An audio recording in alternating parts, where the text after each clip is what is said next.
Media.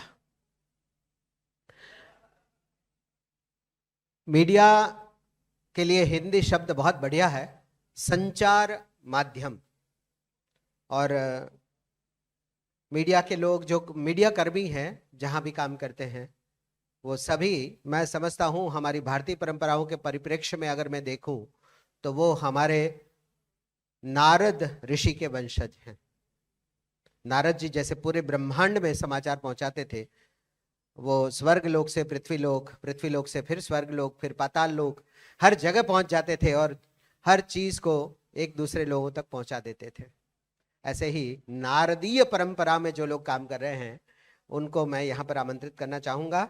आज के तीसरे आखिरी दिन के चतुर्थ सत्र में मॉडरेटर के तौर पर जो सेवा देने वाले हैं अभिजीत अय्यर मित्रा जी से मैं निवेदन करूंगा कि वे मंच पर आकर के अपना स्थान ग्रहण करें।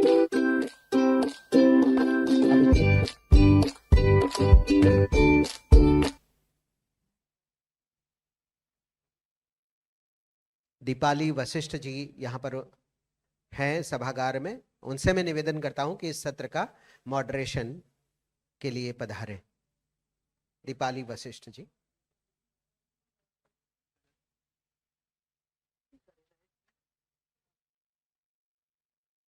हमारे मीडिया यानी कि संचार माध्यम के बारे में जो चर्चा होगी उस पर अपने विचार रखने के लिए हमारे स्पीकर को मैं निमंत्रित करना चाहूंगा, अजीत भारती जी। और उनके नाम लेते ही आपकी तालियां बज गई भाई, मुझे कहना नहीं पड़ा कि अजीत भारती कौन है। और मैं कहूं क्यों तालियां बज रही है, जिनके नाम के आगे भारती लग जाए ना, उन तालियों के हकदार होते हैं। अजीत भारती जी के लिए बहुत बहुत स्वागत है आपका। दूसरे हमारे वक्ता हैं इस सत्र के अनुराग सक्सेना जी। फिर से एक बार मैं उनसे नम्र निवेदन करना चाहूंगा कि वे अपना स्थान स्पीकर के तौर पर ग्रहण करें। अभी अभी बहुत ही बढ़िया उन्होंने मॉडरेशन किया। फिर से एक बार हमारी गुजरात की धरती की गरिमा जैसी तालियों से उनका अभिवादन, स्वागत।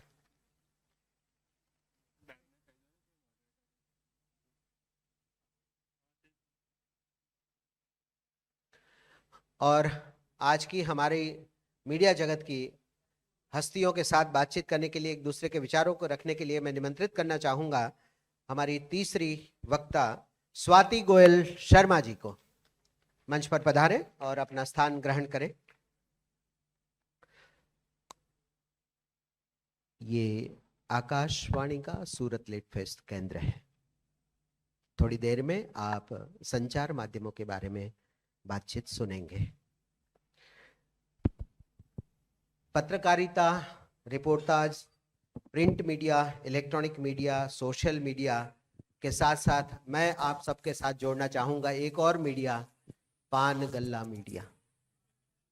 जहां जो चर्चा होती है वो अगर आप देखें तो हमारा यूथ सिगरेट के कश के साथ जो कशमकश पेश करता है वो भी एक अलग मीडिया है।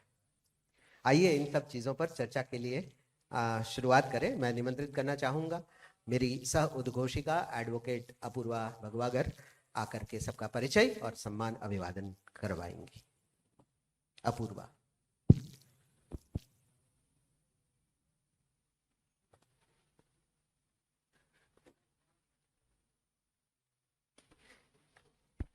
नमस्ते।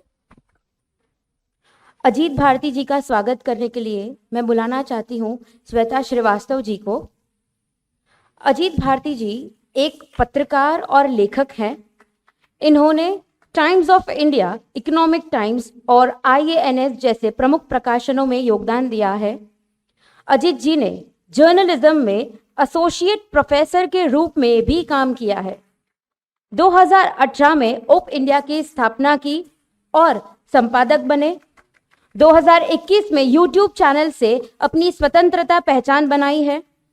उन्होंने बकर पुराण, घर वापसी, there will be no love और जो भी कहूंगा सच कहूंगा जैसी 4 किताबें लिखी है। इनकी सारी रचनाएं राजनैतिक, सामाजिक और सांस्कृतिक विषयों पर है। आपका स्वागत है मंच पर। अनुराग सक्सेना जी का स्वागत करने के लिए मैं बुलाना चाहती हूं जश ठक्कर को। अनुराग सक्सेना जी एक भारतीय कार्यकर्ता, लेखक और टिप्पणीकार है। वह इंडिया प्राइड प्रोजेक्ट के संस्थापक है, जो औपनिवेशिक काल के दौरान निकली गई पुरातात्विक कलाकृतियों को भारत वापस लाने का एक स्वैच्छिक प्रयास है। 2017 में उन्होंने ब्रिंग अवर गॉड्स होम नामक हैशटैग से ऑनलाइन पेटिशन जारी की थी, जिसमें दुनिया के कोनों से हजारों हस्ताक्षर आए थे। Washington post, the diplomat, the BBC, Doordarshan, the Hindu, times of India, Hindustan times और अमेरिकी सरकार की स्पैन में प्रकाशित हुए हैं। आपका स्वागत है अनुराग जी फिर से। हमारे अगले वक्ता स्वाति गोयल शर्मा जी, इनका स्वागत करने के लिए मैं बुलाना चाहती हूँ अंशु यादव को। स्वाति गोयल शर्मा जी एक जर्नलिस्ट है जिनका 10 साल से भी ज्यादा अनुभव रहा है। रिलीजियस रेडिकलाइजेशन पर इनका काम प्रशंसनीय है, जो अंडर प्रिविलेज महिला और बच्चों को देखता है। न्याय उत्थान फाउंडेशन नामक संस्था चलाने वाली स्वाति गोयल शर्मा का सोशल मीडिया प्लेटफॉर्म पर जेम्स ऑफ बॉलीवुड विख्यात है। स्वाति जी को उत्तर प्रदेश के मुख्यमंत्री योगी आदित्यनाथ जी से सांस्कृतिक योद्धा का पुरस्कार भी मिला है। और इतना ही नहीं, ये घटना स्थलों पर जाकर संकटपूर्ण और संवेदनशील परिस्थितियों में भी सत्य को बाहर निकालने वाली ये हमारी स्वाति गोयल शर्मा जी है। और हमारे आज के मॉडरेटर दीपाली वशिष्ठ जी को फेलिसिटेट करने के लिए मैं बुलाना चाहती हूँ देवम जोशी को। Celebrated for her 20-year tenure across administrative, legal and educational sectors, Deepali boasts a master's in law from the prestigious Aligarh Muslim University. Beyond her legal prowess, she champions the Indian knowledge system with fervor. As the pioneering founder and chief curator of the acclaimed Bharat Literature Festival, she has a burning passion for nurturing education in Indian vernaculars. Her scholarly pursuits also include Indian mythology, ancient scriptures, and the richness of the Sanskrit language. आप सभी का मंच पर स्वागत है।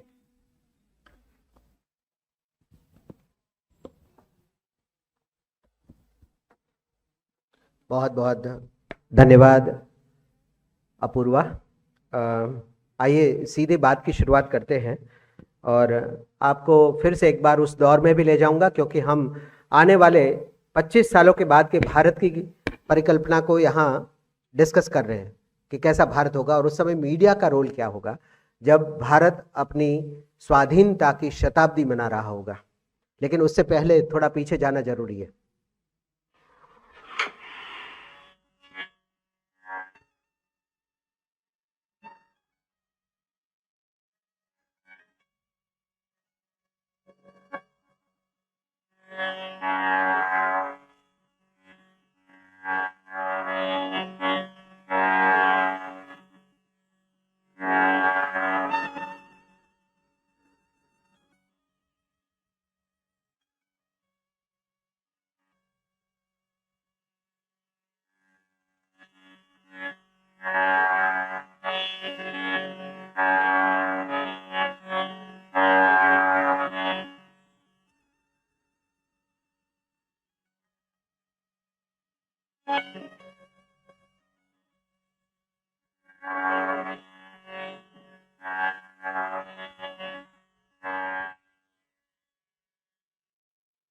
आप में से कितने लोगों को ये ट्यून याद है?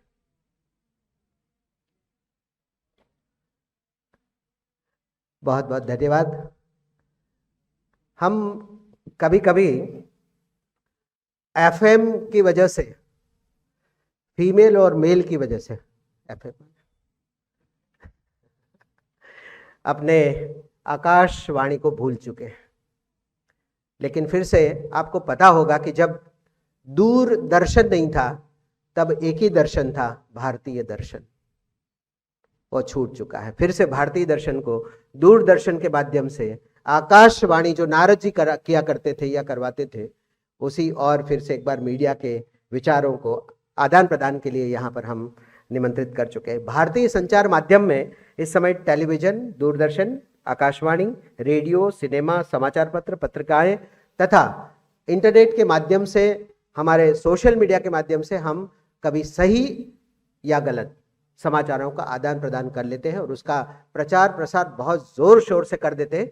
कभी गलत चीजें, जो कल आदरणीय मधु किश्वर जी ने अपनी बातों में जो बात कही थी, कठुआ वाली स्टोरी, मैं तो चाहूंगा कि सिनेमा और मीडिया जगत मिलकर के कठुआ के ऊपर एक रियल स्टोरी फिल्म बनाए, ताकि पता चले कि हमारे देश में झूठ का कितना बड़ा पुलिंदा बांधा जाता है और उस पर कोई चर्चा करने को तैयार नहीं है। लेकिन इसकी शुरुआत यहाँ पर आज की जो मॉडरेटर है वे शुरू करें। आप सबकी ओर से मैं निवेदन करता हूँ। धन्यवाद। नमस्ते सूरत, केम छो? एक चीज जो मैंने मिस की, सुबह से मैं यहाँ हूँ, एक उद्घोष जो मैं चाहती हूँ हम सब मिलकर करें। मीडिया का सेशन है, भारत की बात है, भारत एट 2047। जय हिंद, जय भारत, वंदे मातरम। Thank you so much. Bharat माता की जय। एक म्यूजिक सुनाया गया हमें, हम सबके जहन में वो है, और हम वाइट एंड ब्लैक वाला जो टीवी चलता था उस टाइम से इस चीज़ों को देख रहे हैं कि मीडिया में सलमा सुल्तान और जो बड़े बड़े न्यूज़ एंकर्स थे, बस उन्हीं के ऊपर हम लोग आश्रित थे। समय बदला है और न केवल न्यूज़ चैनल्स की बाढ़ आई हुई है, बल्कि हमको क्विक स्टोरीज इन शॉर्ट्स भी मिल जाती हैं, जिनको हम 3 या 4 लाइन में 20 वर्ड्स में पढ़ लेते हैं। एक बहुत बड़ा रोल प्ले कर रहे हैं आप तीनों जो हमारे सामने बैठे हुए हैं, और क्योंकि इनका परिचय बहुत विस्तार से दिया हुआ है और आप सब इन चेहरों से वाकिफ हैं, अजीत जी से, अनुराग जी से और श्वेता से, मुझे लगता है स्वाति से, मुझे लगता है कि इनकी इंट्रोडक्शन की ज़रूरत नहीं है। हम स्टार्ट करेंगे सबसे पहले अजीत जी से, जो उनकी एक अलग तरीके की छवि है। 15 साल का जर्नलिज्म का एक्सपीरियंस है और सैटिरिस्टिक पॉलिसी में या फिर पॉलिटिकल जर्नी में वो बात करते हैं, जो हम सब बहुत लाइक भी करते हैं। लेकिन मैं पूछना चाहूँगी उन अजीत जी के बारे में जिन्होंने अपनी स्कूलिंग कहाँ से शुरू करी, कैसे शुरू की, उनके पेरेंट्स के बारे में और इस स्तर तक आने की उनकी पूरी जर्नी के बारे में। अजीत जी। हेलो, नमस्कार सूरत, और आयोजक और उद्घोषक का धन्यवाद इतना बढ़िया परिचय देने के लिए। जहाँ तक मेरे जर्नी की बात है, मैं सामान्य अपने गुजरात में हूँ, तो मिडिल क्लास तो बोलूँगा नहीं, आप लोग तो ऊपर वाले लोग हैं। बिहार में मिडिल भी नहीं, लोअर मिडिल क्लास, जहाँ पे किसी भी चीज़ का एक्सेस नहीं, और वो दौर लालू प्रसाद यादव और राबड़ी देवी का हुआ करता था, जब अपहरण एक इंडस्ट्री हुआ करती थी। उस समय शिक्षा को लेकर के बहुत ज़्यादा, आप कह सकते हैं जितने दिल्ली में मोमो के दुकान होते हैं, उस तरह से बिहार में छोटे छोटे प्राइवेट स्कूल्स खुले हुए थे, क्योंकि गवर्नमेंट स्कूल की शिक्षा व्यवस्था बर्बाद हो चुकी थी। तो वहीं से मेरी माता जी तीसरी चौथी पास थी, लेकिन वो बहुत ही फॉरवर्ड लुकिंग महिला थी। जो हम मॉडर्निटी को हमेशा हम बढ़िया एजुकेशन से जोड़ देते हैं, लेकिन मेरी माँ मतलब लगभग निरक्षर आप मान लीजिए होते हुए भी उन्होंने सोचा कि ये जो गंदगी है यहाँ, इससे बाहर आने के लिए एजुकेशन से अच्छा कोई रास्ता हो नहीं सकता। Then she tried to send me away, hostels में और ये सब में भेजा। फिर मैंने मेहनत की, फिर मैं आपके यहाँ शायद सैनिक स्कूल बाराचिड्डी है, हमारे यहाँ झुमरी तिलैया में मेरा स्कूल है, सैनिक स्कूल तिलैया, वहाँ 6ठी से 12वीं की शिक्षा प्राप्त की। फिर किरोड़ीमल कॉलेज से इंग्लिश लिटरेचर में ऑनर्स किया, फिर जर्नलिज्म से मास्टर्स किया। अर्नस्ट एंड यंग फाउंडेशन के लिए मैंने लगभग 400 कार्टून फिल्में बच्चों के एजुकेशन पे रिलेटेड स्क्रिप्ट की है, डायरेक्ट की है। जब मैं मतलब स्टार्ट, मेरा पहला जॉब ही वही था। और उसके बाद फिर Times of India, Economic Times, फिर Times of India sports, in fact फिर वेरीड एक्सपीरियंसेस रहे हैं। मतलब पब्लिकेशन में काम किया है, न्यूज़ एजेंसी में काम किया है, न्यूज़ एप्लीकेशन के लिए काम किया है, ऑनलाइन पोर्टल के लिए काम किया है, और फिर अंततः इंडिपेंडेंटली यूट्यूब पे जो है अपने विचारों को रखता हूँ। और साइड में फिर कुछ किताबें भी लिख दी जो ठीक ठाक चली हैं और सराही गई हैं। तो यही मेरा संक्षिप्त परिचय है, कैसे वहाँ से यहाँ तक आया हूँ। बहुत धन्यवाद अजीत जी। स्वाति, आपसे पूछना चाहूंगी, you are such a young girl and definitely आपको क्या चीज़ ट्रिगर करी, आपने ये रास्ता चुना है, ये थोड़ा डिफिकल्ट रास्ता है, आप ग्राउंड लेवल पर जाकर के सारा डेटा कलेक्ट करती हैं और वहाँ पर जाकर के आप चीज़ों को खुद समझती हैं। तो as a girl, as a lady, how difficult it is to go at the ground level and work?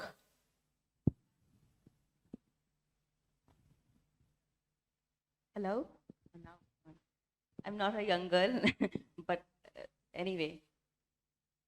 मैं अभी अजीत जब अपनी बात कर रहे थे, मुझे अचानक से एक अपना एक इंसिडेंट याद आ गया। मैं टाइम्स ऑफ इंडिया में थी, नहीं हिंदुस्तान टाइम्स में थी, बॉम्बे में। एक इंसिडेंट हुआ था, मेरी एक रिपोर्टिंग हेड हुआ करती थी उस वक्त।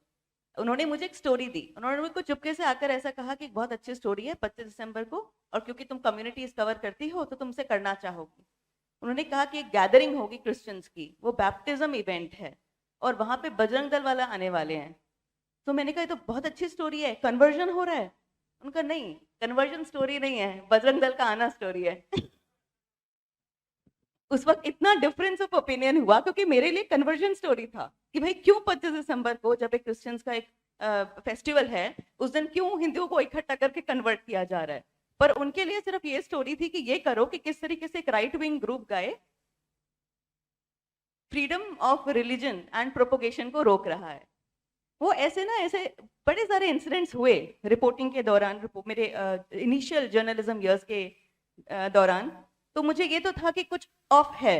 और देखिए, आप ये समझिए कि जो यंग जर्नलिस्ट होते हैं, ऐसा नहीं है कि वो बहुत कोई प्रोपेगेंडा ड्रिवन होते हैं, लेकिन वो धीरे धीरे एडजस्ट कर जाते हैं उससे जो उनसे एक्सपेक्टेशन होती है। क्योंकि अगर आपकी स्टोरी ऐसी होगी जैसे आपका रिपोर्टिंग हेड जाता है तो फ्रंट पेज पर आएगी। इस तरीके से धीरे धीरे एडजस्ट होते होते जो आप व्यू देखते हैं डोमिनेंट मीडिया में, वो इसलिए शेप हो जाता है क्योंकि वो बेसिकली सब चिजल्ड, सब शेप्ड हो जाते हैं उस पॉइंट ऑफ व्यू में। और दीपाली ने मुझसे पूछा कि क्या वो एक, जैसे कहते हैं ना, straw on the camel's back, वो था 2016 का JNU incident. I was in a very woke kind of a website called Scoop Whoop at that time, and I had joined it only to learn online media, क्योंकि print थोड़ा सा कम हो रहा था, मुझे लगा ऑनलाइन में जाना चाहिए। 2016 में जब हमने देखा कि JNU में भारत तेरे टुकड़े होंगे, इस तरीके के काफी नारे लगे हैं, तो एक इंस्टिंक्टिव रिएक्शन मेरा यही था कि ये गलत हो रहा है। लेकिन पूरी वेबसाइट में और पूरे लेफ्टिस्ट मीडिया में नैरेटिव ये था कि कुछ बच्चे प्रोटेस्ट कर रहे थे और वहां ABVP ने आके गंद डाल दिया, कि ABVP ने वहां पर स्टूडेंट्स का फ्रीडम ऑफ एक्सप्रेशन रोक दिया, स्टूडेंट्स को हरास किया, और इस तरीके का पूरा narrative. I was kind of like confused। फिर एक ऐसा इंसिडेंट हुआ उसी दौरान जिसमें मुझे पता चल गया कि जो मीडिया का अपना व्यू है, जो इन जर्नलिस्ट का, इनका व्यू पब्लिक व्यू नहीं है और उससे बहुत भिन्न है, और इसीलिए शायद ये देश उनसे इतना अफेक्ट हुआ नहीं है। मैं कैब में जा रही थी, JNU गुजरा था पास से, मतलब कैब गुजरी थी JNU के पास से, तो ड्राइवर ने कहा मेरा मन कर रहा है कि मैं इस यूनिवर्सिटी पे ताला लगवा दूं, इसको बिल्कुल बंद करवा दूं। मैं कहा भैया क्या हुआ? तो कहते हैं कि ऐसी यूनिवर्सिटी जिसमें भारत तेरे टुकड़े होंगे और ऐसे गंदे स्लोगन्स बोले जा रहे हैं, हम ये क्यों खड़ी है यहाँ पर? फिर मुझे लगा कि ऐसा नहीं है कि सब कुछ लेफ्टिस्ट मीडिया के अनुसार होता है। वो लोग करते हैं जो वोक मीडिया के अनुसार, वो अपनी बात करते होंगे, कुछ लोग उसको सुनते भी होंगे, उनको प्लेटफॉर्म भी मिलता होगा, लेकिन लोग अग्री नहीं करते। लोग अपना ओपिनियन बनाते हैं, उन्हें राइट और रॉन्ग में फर्क करना आता है, और शायद इसीलिए राम जन्मभूमि मूवमेंट जैसा कुछ हुआ था इस देश में, उसे ना किसी फिल्म ने। See, I also want to say that we give a lot of importance to films as a medium of propagation of an idea। कि जैसे फिल्म बनेगी तो एक मासेस तक पहुंचेगा, पर ऐसा नहीं है। हमारे जितने भी आराध्य हैं उनको घर घर तक पहुंचाने के लिए कोई फिल्मों ने नहीं बनाया। इसी तरीके से इवन पूरी राम जन्मभूमि मूवमेंट का प्रोपगेशन किसी फिल्म के द्वारा नहीं हुआ। तो जस्ट एक ये बात पता चली कि लोग मूर्ख नहीं होते, लोगों को पता राइट और रॉन्ग में फर्क करना आता है, और जितना इनका इम्पैक्ट हम समझते हैं उतना है नहीं, और बहुत आसान है उसको डिसमेंटल करना। हाँ, एक बात जरूर था कि as a journalist I was trained in the skill of fact gathering. देखिए हर कोई नहीं कर पाता कि आप स्पॉट पे जाए, सारा इंफॉर्मेशन कलेक्ट कर दें, आपको पता हो किससे बात करना है, आप पहुंच जाए वहां तक जहां स्टोरी है। मुझे आती थी, I was trained in that and I used two skills to kind of form my own narrative used on ground perspective and first hand sources. Thanks.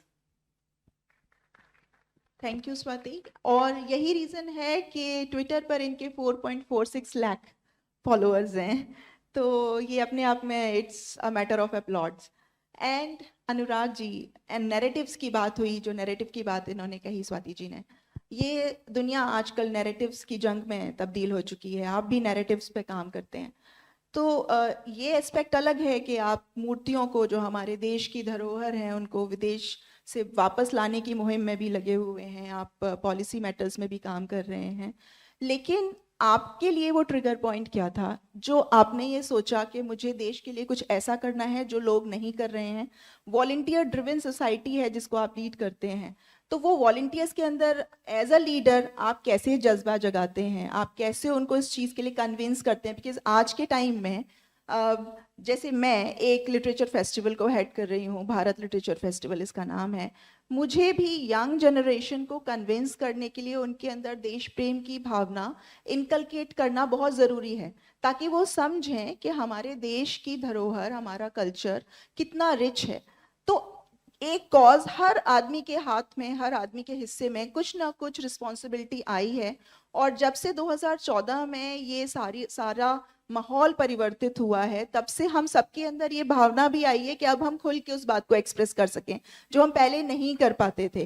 प्रधान सेवक कोई कहता था, हमारे प्रधानमंत्री जी ने उस टाइम पर कहा कि मैं प्रधान सेवक हूँ, 2014 की बात है, और लोगों ने उनका उस बात पर भी ट्रोल किया और मजाक उड़ाया। तो अनुराग जी, आपको क्या लगता है 2014 के बाद में जो सिनेरियो बदला है, उसमें आप कैसे कन्विंस करते हैं यंगस्टर्स को और अपनी टीम को, और क्या उद्देश्य लेके चल रहे हैं आप? ये बहुत इंटरेस्टिंग क्वेश्चन सवाल है मैडम। इसके मैं दो तरीके से जवाब दूंगा कि मेरे लिए दो ट्रिगर पॉइंट्स क्या थे। सबसे पहला तो ये था कि बचपन से हम जो देखते आए हैं जर्नलिज्म का एवोल्यूशन या मीडिया का evolution, it is what I call steno journalism, right. अभी इस वाक्य में Swati ji will parachute herself very naturally, तो प्लीज ध्यान से सुनिएगा। एक टाइम पे जर्नलिज्म क्या होता था कि दिल्ली में लटियंस में ड्राइंग रूम्स में आपका एक्सेस है, वहाँ पे आप पेन पैड पेपर लेके पहुँच गए, आपने स्टेनोग्राफर का काम किया, अगले दिन वो न्यूज़ बन गई कि किसी का क्या ओपिनियन है, वो न्यूज़ बन गया। तो सबसे पहले तो मैं धन्योस्मी करना चाहूँगा स्वाति जी का, and I want each of you कि इनको तालियां देके थैंक यू बोलिए आप लोग, कि दिल्ली के ड्राइंग रूम से कोई निकलता है या निकलती हैं, ग्राउंड पे जाती है और वहां से न्यूज रिपोर्ट लेके आती है, ओपिनियन रिपोर्ट नहीं। दूसरा कि भारत के बारे में जो भारत के बाहर नैरेटिव बनता है, वो आप नोटिस कीजिएगा, वो न्यूज रिपोर्ट से कम बनता है, ओपिनियन पीसेस से ज्यादा बनता है, राइट। कोई ये बोलता है कि India is the rape capital of the world, India is a filthy, आप सलाम बॉम्बे देख लीजिए, स्लमडॉग मिलियनेयर देख लीजिए, that is a narrative that is built about India. मुझे ये लगता है, क्योंकि आप मेरा पर्सनल व्यू पूछ रही हैं, कि हमारा जो रिस्पॉन्स रहा है वो थोड़ा सा वियर्ड रहा है। अगर आप किसी साइकेट्रिस्ट के साथ बैठेंगे, they will tell us collectively कि we need to go through what is called radical acceptance, right. हम बोलते हैं कि हम ऑलरेडी जानते हैं कि सामने वाला बायस्ड है, हम जानते हैं कि सामने वाला इग्नोरेंट है, उसको पता नहीं कि भारत की ग्राउंड रियलिटी क्या है, क्योंकि वो भारत की ग्राउंड रियलिटी में भारत में नहीं है, उसको भारत के गांव कस्बों ताल्लुक का कहां से इंफॉर्मेशन होगा, उसका लेंस पेजोरेटिव है। I think what we need to do and what I tell anybody I mentor is कि ठीक है यार, ये सब चीजें एक्सेप्ट कर लो कि ये रियलिटी है, राइट। एजिटेट होना बंद करो, right. At some point we need to stop asking, जो भी सामने वाला हमारे बारे में टिप्पणी कर रहा है, we need to stop asking them कि आप ऐसे क्यों हो, why you so like that. ये रुक के हमें ये रिस्पॉन्ड करना चाहिए, ये सोचना चाहिए कि बॉस, कि instead of getting tempted into a fight, we should figure out how to respond. And मेरा काम यही रहा है कि इस डिस्कशन को ओपिनियन से हटा के डेटा के ओर लाया जाए, व्यूज से हटा के फैक्ट्स की ओर लाया जाए. And this is what we are on, because it is very tough to prove somebody as have. किसी की मंशा जो है वो गलत प्रूव कर पाना मुश्किल है. मुश्किल क्या मतलब असंभव है. ये प्रूव कर पाना इजी है कि बॉस आप लेजी हो, या आपने अपना होमवर्क नहीं किया है, या आपने अपना काम नहीं किया है. तो डेटा एंड फैक्ट बेस्ड जो हम लोग नैरेटिव्स बनाते हैं, it is just a very simple counter to an opinion based narrative. And I hope कि मैं राइट विंग में लेफ्ट विंग में मानता नहीं हूँ, मैं एलिटिस्ट नॉन एलिटिस्ट में मानता नहीं हूँ. आई बिलीव कि हम सब भारतीय हैं. With time I hope we just move the conversation from opinions to facts. ये सुनने में छोटी सी बात है, बट जिस दिन हमने ये कर लिया उस दिन भारत का उत्थान हो जाएगा, क्योंकि सामने वाले को पता ही नहीं कि फैक्ट कैसे बात करें. वो ओपिनियन में, वो ओपिनियंस में लिपटा हुआ है. हम भी उसके साथ उलझ जाते हैं ट्विटर पे जाके और टिकटॉक पे जाके और फेसबुक पे जाके. I would recommend to everybody कि बस वो झगड़ा करना ही नहीं, सामने वाला जो बोल रहा है बोलने दो. हम अपने तरफ से फैक्ट्स आगे रखे और बात खत्म. वहीं पे डिस्कशन खत्म हो जाता है. So that is basically what our effort is about. Back to you madam. Thank you. So अब इस डिस्कशन को थोड़ा सीरियस नोट पर ले जाते हैं. हमारे भारत में जो ग्रैंड नॉर्म है, law of the land, law वाले जितने भी लोग हैं वो जानते हैं इस टर्म को, ग्रैंड नॉर्म क्या होता है. तो that is constitution of India. इसका जो पहला आर्टिकल है, आर्टिकल 1, वो कहता है कि India that is Bharat is a union of states. So 2 questions. पहला ये कि इंडिया और भारत की जो डिबेट शुरू हुई, इंडिया ठीक है, भारत ठीक है, उस पर आपके क्या विचार हैं अजीत जी. और दूसरा एक इम्पॉर्टेंट एस्पेक्ट ये है कि सुप्रीम कोर्ट ने आर्टिकल 370 के बारे में जजमेंट देते हुए ये कहा कि ये जो प्रोविज़न था ये एक ट्रांजिशनल प्रोविज़न था जो कि एड इंटरिम मेजर की तरह यूज़ किया गया था, और इसमें स्टेट की कंकरेंस की भी ज़रूरत नहीं थी और अननेसेसरीली इसको कोर्ट्स तक घसीटा गया. तो आपको क्या लगता है, क्या इंडिया दैट इज भारत, जो भारत वर्ड अब हमने G20 के बाद हर स्क्रिप्ट में, हर डॉक्यूमेंट में हम ले आए हैं, उसका और आर्टिकल 370 के एबोलिशन का, सेक्शन 35A के एबोलिशन का आप कनेक्शन देखते हैं? क्या ये बदलता सिनेरियो है, ये जो सारी चीजें हो रही हैं? अजीत जी. देखिए, आपत्ति दोनों में किसी शब्द पे नहीं होनी चाहिए. एक रियलिटी है, हम इंडिया के ही नाम से जाने जाते हैं, और एक आपकी सांस्कृतिक विरासत है. भारत जो लंबे समय से, भारत जिनके नाम पे ये देश का नाम है, तो वो है. तो इसमें बीच में डिबेट चला और जो कुछ होता है ना एक्सट्रीम, जिनको अभी राम मंदिर में मकबरा दिखने लगा है, तो उस टाइप के लोग जो नहीं नहीं इंडिया हटाओ, इंडिया हमारा नाम ही नहीं है, ये अंग्रेज़ों ने दिया है, फलाना ढिमका, ये सब करके. I don't buy into that. मुझे लगता है कि ट्रांसलेशन है, दैट्स इट. इजिप्ट और मिस्र टाइप का है. आपका नाम पाकिस्तान नहीं है, मतलब वैसा होना भी नहीं चाहिए वैसे. तो जो भी है, तो मैं उसे वैसे ही देखता हूँ. और ये जो डिवाइड की बात की जाती है ना, इंडिया दैट इज भारत, और फिर इंडिया को थोड़ा सा वेस्टर्नाइज्ड और उस तरह से देखा जाता है. और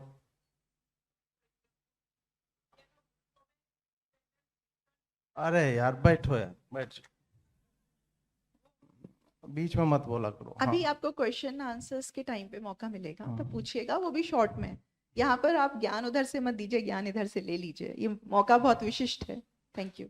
तो मैं जो बोल रहा था कि एक जो डिवाइड टाइप का देखा जाता है कि भारत जो है वो गांव का देश है, इंडिया जो थोड़ा सा नहीं, भारत एक मतलब इन सब का मिक्सचर है, और multiple civilisations have been flourishing, और मल्टीपल सोसाइटीज, एथनिसिटीज और तमाम तरह की चीज़ें यहाँ पे हैं. और यही जिसको वेस्ट केओस की तरह देखता है, अराजकता की तरह देखता है, वो हमारी आइडेंटिटी है. और जो ये बोल रहे थे कि रेडिकल एक्सेप्टेंस, अपने आप को लेके भी ये सब होना चाहिए. तुम जस्टिफाई मत करो कि नहीं नहीं हम अभी यंग डेमोक्रेसी, हम उस तरफ बढ़, नहीं, हम यही हैं, हमारा यही ऑथेंटिसिटी है. और उसको जब तक आप एक्सेप्ट नहीं करोगे कि हम अलग तरह की सोसाइटी हैं, हमारा अप्रोच चीज़ों को लेकर के बिल्कुल ही अलग होगा. जो कि आप दूसरा क्वेश्चन पे हम आते हैं कि 370 को लेकर के और कॉन्स्टिट्यूशन किस तरह से लिखा गया और हमें किस तरफ आगे बढ़ना चाहिए, जो अभी तक की गवर्नमेंट्स कर रहा है कि we were trying to mimic somebody, और वो समबडी कौन था जिसने आपके ऊपर रूल किया। मैं तो कुछ चीजें जब बोलता हूं तो फिर मुझे वो एक्सट्रीमिस्ट लोग बोल देंगे कि जिस दिन भारत स्वतंत्र हुआ उसी दिन आपको जो संसद भवन है बम लगा के उड़ा देना चाहिए था, आपको इंडिया गेट तोड़ देना चाहिए था, गेटवे ऑफ इंडिया जैसे स्ट्रक्चर्स इस देश में नहीं होने चाहिए जो आपकी गुलामी की दास्तां आपको याद दिलाते हैं। वो कोई सेल्फी पॉइंट होना ही नहीं चाहिए कोई भी स्वाभिमानी राष्ट्र। आप देख लीजिए, ये बहुत रेयर है कि कहीं पे इंडिपेंडेंस मिला हो और उन्होंने पुराने स्ट्रक्चर्स को कैरी किया हो। उनका सबसे पहला वहाँ की जनता का, नागरिक का यही होता है कि इनको तोड़ो, ये हमें नहीं चाहिए। हमें टेंट में संसद चलानी चाहिए थी, टेंट में हम लिखते संविधान, और वो संविधान जो है वो अलग अप्रोच के साथ होता। आप 5:30 बजे यार बजट की स्पीच तुम्हारी 5:30 बजे कि नहीं अंग्रेज बहादुर हमारे बाबा, अब एडवीना था तो होगा कुछ संबंध भाई, जो अभी तक ढो रहे थे लोग, मोदी जी आए उन्होंने जो है वो अलग से आरंभ किया। तो यही सब चीज होती है कि आप 5:30 की जगह नहीं भाई, हम 1 मार्च को, मतलब बजट जो है हमारा क्यों आ रहा है अप्रैल में, 31 को संभवतः आता था, अब शायद 28 फरवरी को आता है। तो हमारा सीजन्स क्या है, अंग्रेजों की तरह नहीं है। तो ये सारी चीजें आपको बहुत ट्रिवियल लगेगी, लेकिन ये आपकी सोच को दिखाता है कि हम इस राष्ट्र को कहाँ ले जाना चाहते हैं। तो उसी में एक टेम्पररी प्रोविजन 70 साल रह जाता है, 75 साल रह जाता है। तो कितने बड़े कालखंड को लेकर के चल रहे हो कि 75 ईयर्स इज टेम्पररी। अस्थायी होता है 5 दिन, 7 दिन, 1 महीना, 10 महीना, 5 साल, और 75 वर्ष तक तुम एक ही चीज को ढोते चले जा रहे हो। तो इसको मैं इसी तरह से देखता हूँ कि ये चेंज ऑफ अप्रोच है, और उसी में फिर बहुत सारी चीजें जुड़ती चली जाती हैं। सोसाइटी भी चेंज होने लगती है, उनको भी वो सारी चीजें दिखने लगती है जो अभी तक नहीं दिखाई जाती थी। पहले स्वाति ने बताया ना कि डिक्टेट किया जाता था कि नहीं बजरंग दल का आना ही न्यूज है, जबकि न्यूज कुछ और होना चाहिए था, और ये लंबे समय तक चलता रहा। अभी उन लोगों की दुकानें बंद हैं। यूट्यूब इतना क्यों फ्लरिश कर रहा है, आप मुझे क्यों सुनते हो, या आप जो अल्टरनेट मीडिया जिसको बोला जाता है उसकी रीडरशिप क्यों लगातार दिनानुदिन जो है बढ़ती जा रही है। उसका यही कारण है कि लोगों को कहीं ना कहीं उन स्टोरीज में स्वयं को और अपने समाज को वो लोग देखते हैं। इसी कारण से वो एक अटैचमेंट होती है, और वो सोचते हैं कि नहीं ये हमारी लाइन ऑफ थॉट है और ये भी सही हो सकता है। और जो ब्रेन वॉश लंबे समय तक चलता रहा कि some editor will call the shots, वही सब कुछ बताएगा कि पूरे समाज की सोच कैसी होनी चाहिए। हालांकि कुछ यूट्यूब के लोग अभी मध्य प्रदेश और राजस्थान में कुछ करोड़ रुपये लेके और वहाँ माहौल बना रहे थे, हालांकि वो बन नहीं पाया। तो आप सोच लीजिए कि यही काम पहले भी हो रहा था, जिसे बाकी लोगों ने, चाहे ऑल्टरनेट मीडिया हो, यूट्यूब जर्नलिज्म आप कह लीजिए, उन लोगों ने इसको चैलेंज किया। तो वही चेंज ऑफ अप्रोच है, जिसके कारण हर सेक्शन जो है समाज का उसकी भी दिशा और धारा जो है बदलती चली गई है।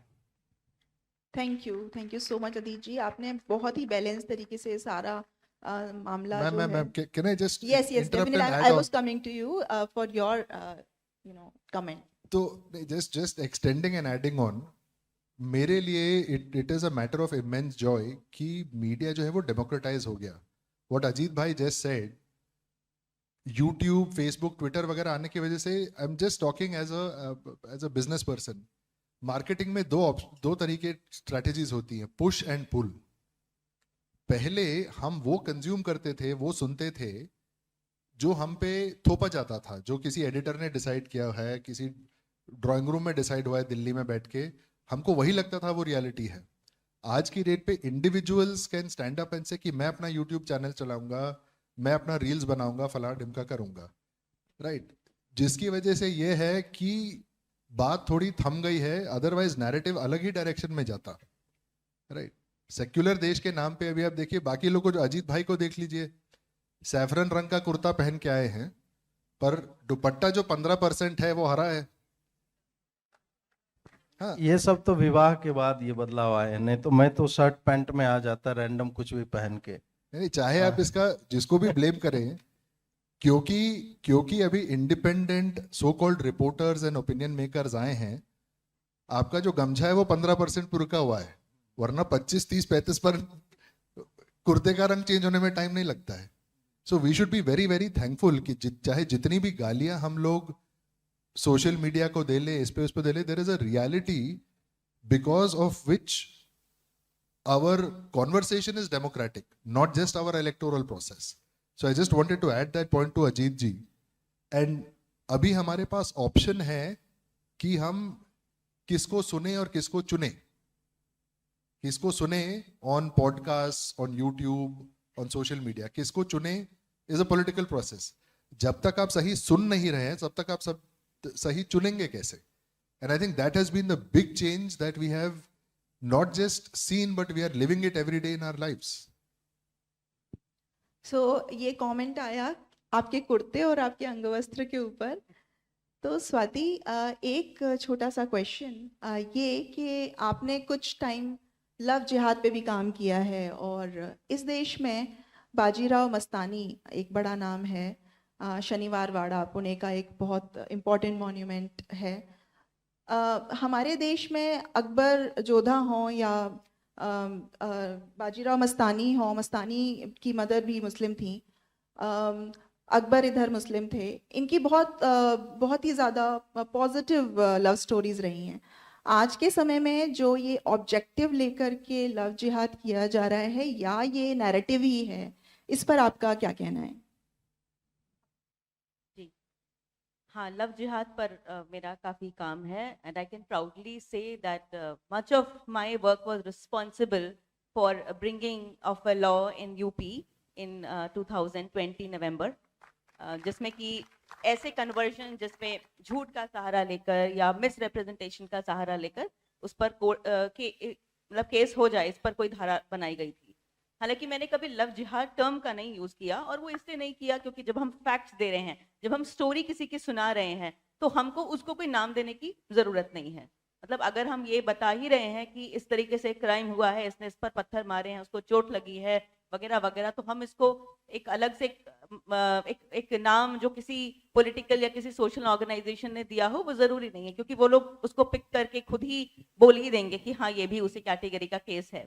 हालांकि लव जिहाद एज अ टर्म कोई बजरंग दल या वीएचपी का दिया हुआ है नहीं. ये केरला में 2009 के आसपास वहाँ की ऑर्गेनाइजेशंस ने ये टर्म यूज किया था कोर्ट में, क्योंकि वो इस पैटर्न के अगेंस्ट गए थे कोर्ट में कि बहुत सारी क्रिश्चियन लड़की इसका को फंसा कर, थोड़ा झूठ बोलकर उनका धर्मांतरण किया जा रहा है. और जब ये नॉर्थ इंडिया में भी उसको देखकर काफी ऑर्गेनाइजेशंस ने इसको टेकअप किया, उसके खिलाफ रैलीज निकाली, उसके खिलाफ वो ऐसी विक्टिम्स को हेल्प करने लग गए, तब ये टर्म पॉपुलराइज हुआ. और आज जो लिखते हैं वो झूठ लिखते हैं कि इट्स अगर आप ये देखें ना कि लव जिहाद का एक्सेप्ट गूगल पे जाएं और सर्च करें, उससे लिखा होगा it's a conspiracy by Hindu groups, right wing groups, that such a thing is happening. So पहली बात तो ये हिंदू ग्रुप्स का वर्ड है ही नहीं. देखिए, जब मैं आपको ये भी बताना चाहूंगी, जब मैंने ऐसा पहला केस किया था 2018 में, तो मैं खुद इतनी डिफेंसिव या कहिए कि इतनी सस्पिशियस थी कि ये बात सच भी है कि नहीं है. एक लड़की थी, दलित लड़की थी चमार कास्ट से, उसका नाम था कांता. उसने, और वो मुझे कहाँ मिली थी, मैं दरअसल ऐसे ही शेड्यूल कास्ट कमीशन में किसी काम से गई थी. मुझे बाहर वो लड़की रोती हुई मिली थी, अपने पेरेंट्स के साथ, अपने पिताजी के साथ आई थी. तो मैंने उससे थोड़ी बात की कि क्या बात है. तो उसने फिर मुझे अपना केस बताया कि दीदी मैंने 7 महीने पहले एक लड़के से शादी करी थी, उसका नाम इमरान था, वो मुझे बस में मिला था, उसने अपना नाम तब तो राहुल बताया था. कुछ दिनों बाद उसने अपना नाम रेहान भी बताया था. तो मैंने सोचा ठीक है, वहां पे कई सारे नाम होते हैं, इसने ज्यादा ध्यान नहीं दिया. सेकंड सरनेम मलिक था. मलिक जाटो का सरनेम होता है, लेकिन ऑब्वियसली हर कास्ट में से कन्वर्जन्स हो चुके हैं और वो अपना सरनेम रिटेन करते हैं. तो अगर नाम रेहान मलिक है तो आप नाम से नहीं पता लगा सकते कि रिलीजन क्या है. तो फिर इस तरीके से हुआ था. तो उसने कहा कि बाद में जब मैं शादी करके गई तो मुझे कोई भी रिस्पेक्ट नहीं मिली उस परिवार में, और उन्होंने तुरंत जाकर मेरा नाम जोया रख दिया. और फिर धीरे धीरे काफी चीजें ऐड कर दी, जैसे मैं मीट नहीं खाती थी, पर मुझे ऐसा बोला गया कि मीट ना सिर्फ तुमको बनाना है, बल्कि वो वाला मीट बनाना है जिसमें ब्लड भी मिक्स, मतलब फ्रेशली स्लॉटर्ड मीट. तो उससे नहीं होता था. उसने कहा फिर खाने के लिए भी फोर्स करने लग गए. फिर धीरे धीरे बहुत सारी चीजें ऐसी होने लग गई। फिर जो सबसे बड़ा रीजन हुआ जिसकी वजह से वो आगे कंटिन्यू नहीं कर पाई, वो ये कि वो दूसरी शादी की भी बात करने लग गया, जो कि बहुत केसेस में ऐसा होता है कि जो लास्ट पॉइंट होता है जिसमें लड़की पुलिस के पास जाती है, वो दो मैंने सबसे ज्यादा कॉमन रीजंस देखे हैं। एक तो उसकी इच्छा के अगेंस्ट मीट बनाना या खिलाना, मैं आपको ग्राउंड रियलिटी बता रही हूँ, बाकी चाहे कुछ भी हो। दूसरा रीजन सेकंड वाइफ का आना या फर्स्ट वाइफ की डिस्कवरी होना कि ओह ये तो पहले से शादीशुदा है, ये मतलब the other wife from his community, ये बहुत कॉमन है। तो इस तरह के केसेस करे। और पता है मैंने हेडलाइन क्या लिखी थी, ये an interfaith story that shattered two families, क्योंकि मैं इतनी सस्पिशियस और डिफेंसिव भी थी उस वक्त, ये पैटर्न है भी कि नहीं, जबकि वो एक तरीके से डिसऑनेस्ट हेडलाइन थी, क्योंकि एक ही फैमिली शैटर हुई थी, वो थी लड़की की। लेकिन फिर मैंने थोड़ा इस पर ध्यान दिया, लोग उन लड़कियों से बात करी। मैं ये भी बता सकती हूँ कि मैं शुरू में थोड़ी इनसेंसिटिव भी थी। जब वो लड़कियां मुझसे मिलती थी तो मैं उनसे बहुत ऐसे क्वेश्चंस पूछती थी कि लाइक मुझे नहीं विश्वास आ रहा, नहीं ऐसे बताओ, जबकि एज अ वुमन मुझे और थोड़ा सेंसिटिव होना चाहिए था शुरू में। लेकिन जो भी है, उसके बाद मैं एक टाइम पर आकर कन्विंस हो गई कि पैटर्न है, झूठ बोलना, नाम बताना भी पैटर्न है। क्योंकि बहुत आसान है कि आप ऐसे बता दें कि मेरा नाम एक लड़के का नाम टीलू पता था उस लड़की को पूरे टाइम शादी तक, ठीक है, क्योंकि हमारे वेस्टर्न यूपी में तो एटलीस्ट ऐसे सेकंड नेम बहुत कॉमन भी होता है, निक नेम। तो इस तरीके से काफी केसेस आए। एक काफी हॉरिफिक केस, मतलब हॉरिफिक इन द सेंस बहुत डिस्टर्बिंग केस था। वो एक लड़की नीतू यादव का था, और वो जस्ट जब ये लॉ आया था उसके 1 महीने पहले मैंने रिपोर्ट किया था। और मुझे याद है यूपी गवर्नमेंट में किसी ने मुझसे वो कहा था कि स्वाति आपने आपकी रिपोर्ट आपने पब्लिश की है और हमने ट्विटर पे देखी, आप उसकी डिटेल्स हमको भेजिए। तब मैंने उसकी डिटेल्स भेजी थी। और मुझे लगता है कि वो केस एक रीजन बना कि आगे इस तरीके का कोई कानून आया। वो केस ये था कि उस लड़की नीतू यादव, उसकी पहली शादी से उसका डिवोर्स हो चुका था, उनकी नहीं बनी। वो एक लड़के से मिली, उसका नाम अर्श, उसने बताया था। उसके जिस हॉस्पिटल में वो काम करती थी उस हॉस्पिटल में वो डॉक्टर था। तो धीरे धीरे मतलब उन्होंने साथ रहना शुरू कर दिया। तो उसने कहा कि नहीं, पहले मुझे शादी चाहिए। तो वो शादी के लिए बस एक कागज लेकर आ गया, उस पर उर्दू में कुछ लिखा हुआ था कि बस इस पर साइन कर दो। उसने कहा ये क्या है? उसने कहा ये निकाहनामा है। तब वो उस लड़की के अनुसार तब वो पहली बार उसको पता चला था कि ये मेरे रिलीजन से नहीं है, ये कुछ अलग है। उसको इनफैक्ट उसने साइन भी कर दिया। उसे लगा कि कोई बात नहीं, एक अलग जैसे, अच्छा ये भी आपको पता होना चाहिए कि जैसे लोग समझते हैं कि जैसे अलग कास्ट है ना, ऐसे अलग रिलीजन भी है। मतलब ये मैंने एक चीज रिपोर्टिंग के दौरान देखी कि उस लड़की को ये लगता है कि जैसे यादव डिफरेंट होते हैं, सुनार डिफरेंट होते हैं, ब्राह्मण डिफरेंट होते हैं, ऐसे मुस्लिम भी एक अलग जाति होती है।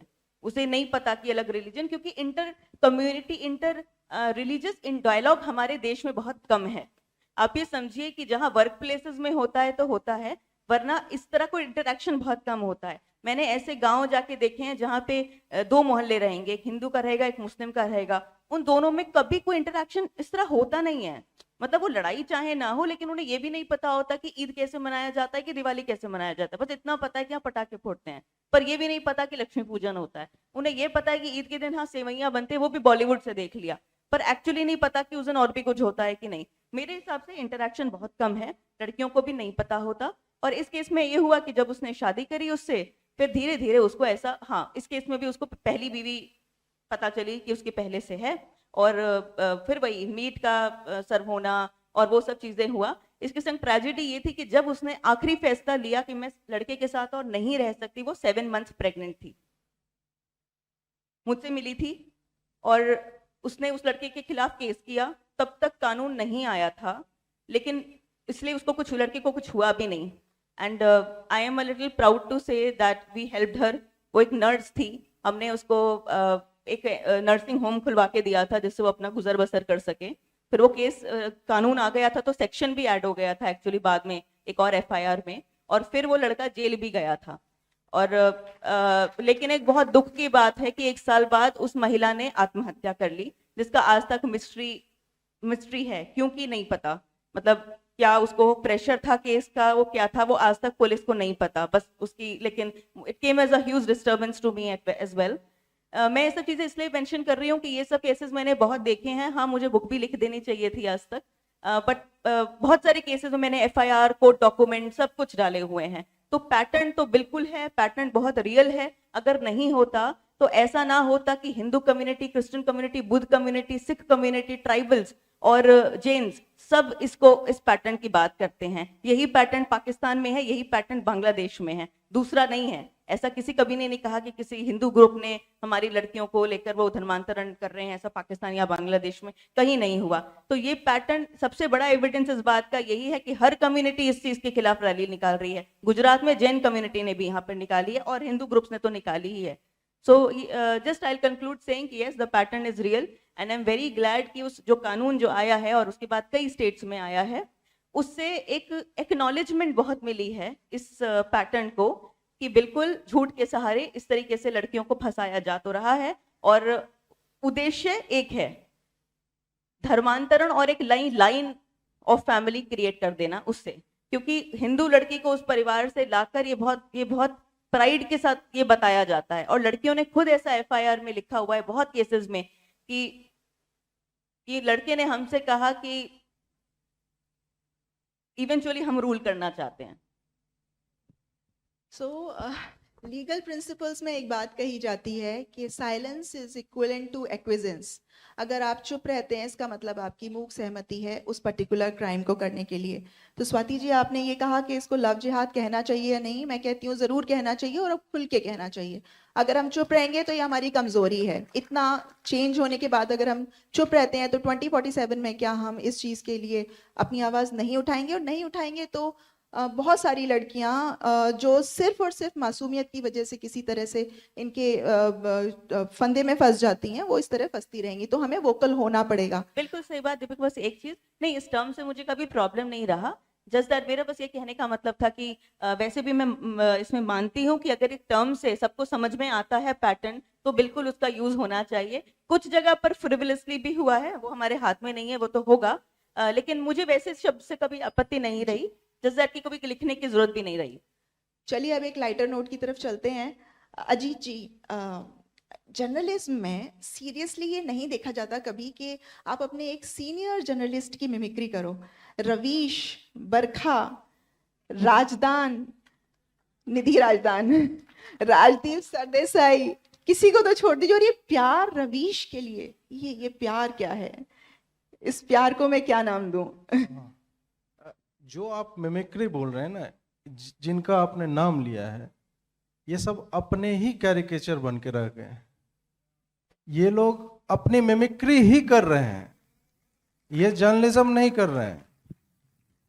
ये अपनी भौंडी मिमिक्री कर रहे हैं। इन्होंने कुछ एक टाइम पे कुछ कैपिटल बनाया, मतलब पैसा भी बनाया, और दूसरे तरह का भी जो कैपिटल होता है, लोगों की प्रशंसा हासिल की। और जब तक ये डेमोक्रेटाइजेशन ऑफ इंफॉर्मेशन नहीं हुआ, जब तक हम उनसे प्रश्न नहीं पूछने लगे, तब तक तो उनका एक तरफा संवाद कि हाँ 9 बजे बाबा आएंगे और प्रवचन या तहरीर जो भी दी जाती है वो देंगे और हम लोग बड़े प्रसन्न।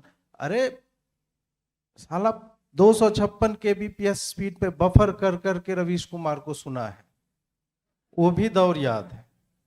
जो लोग हमारे आदर्श हुआ करते थे, उन लोगों को गिरते हुए देखना, वो वही होता है कि जिल्टेड लवर टाइप का वो होता है कि यार हम किसको आइडोलाइज किया करते थे, हम किसको अपना आदर्श मानते थे पत्रकारिता में, और ये इस तरह के लोग निकले। फिर क्या होता है, मैंने ये क्यों चुना खास करके रवीश को, क्योंकि वही उनके हिंदी जर्नलिज्म का पिनेकल, उसी को मान के और पूरा एकदम चल रहा था कि अनुयायी गण आए हुए हैं और ये चल रहा उनका एक तरफा संवाद।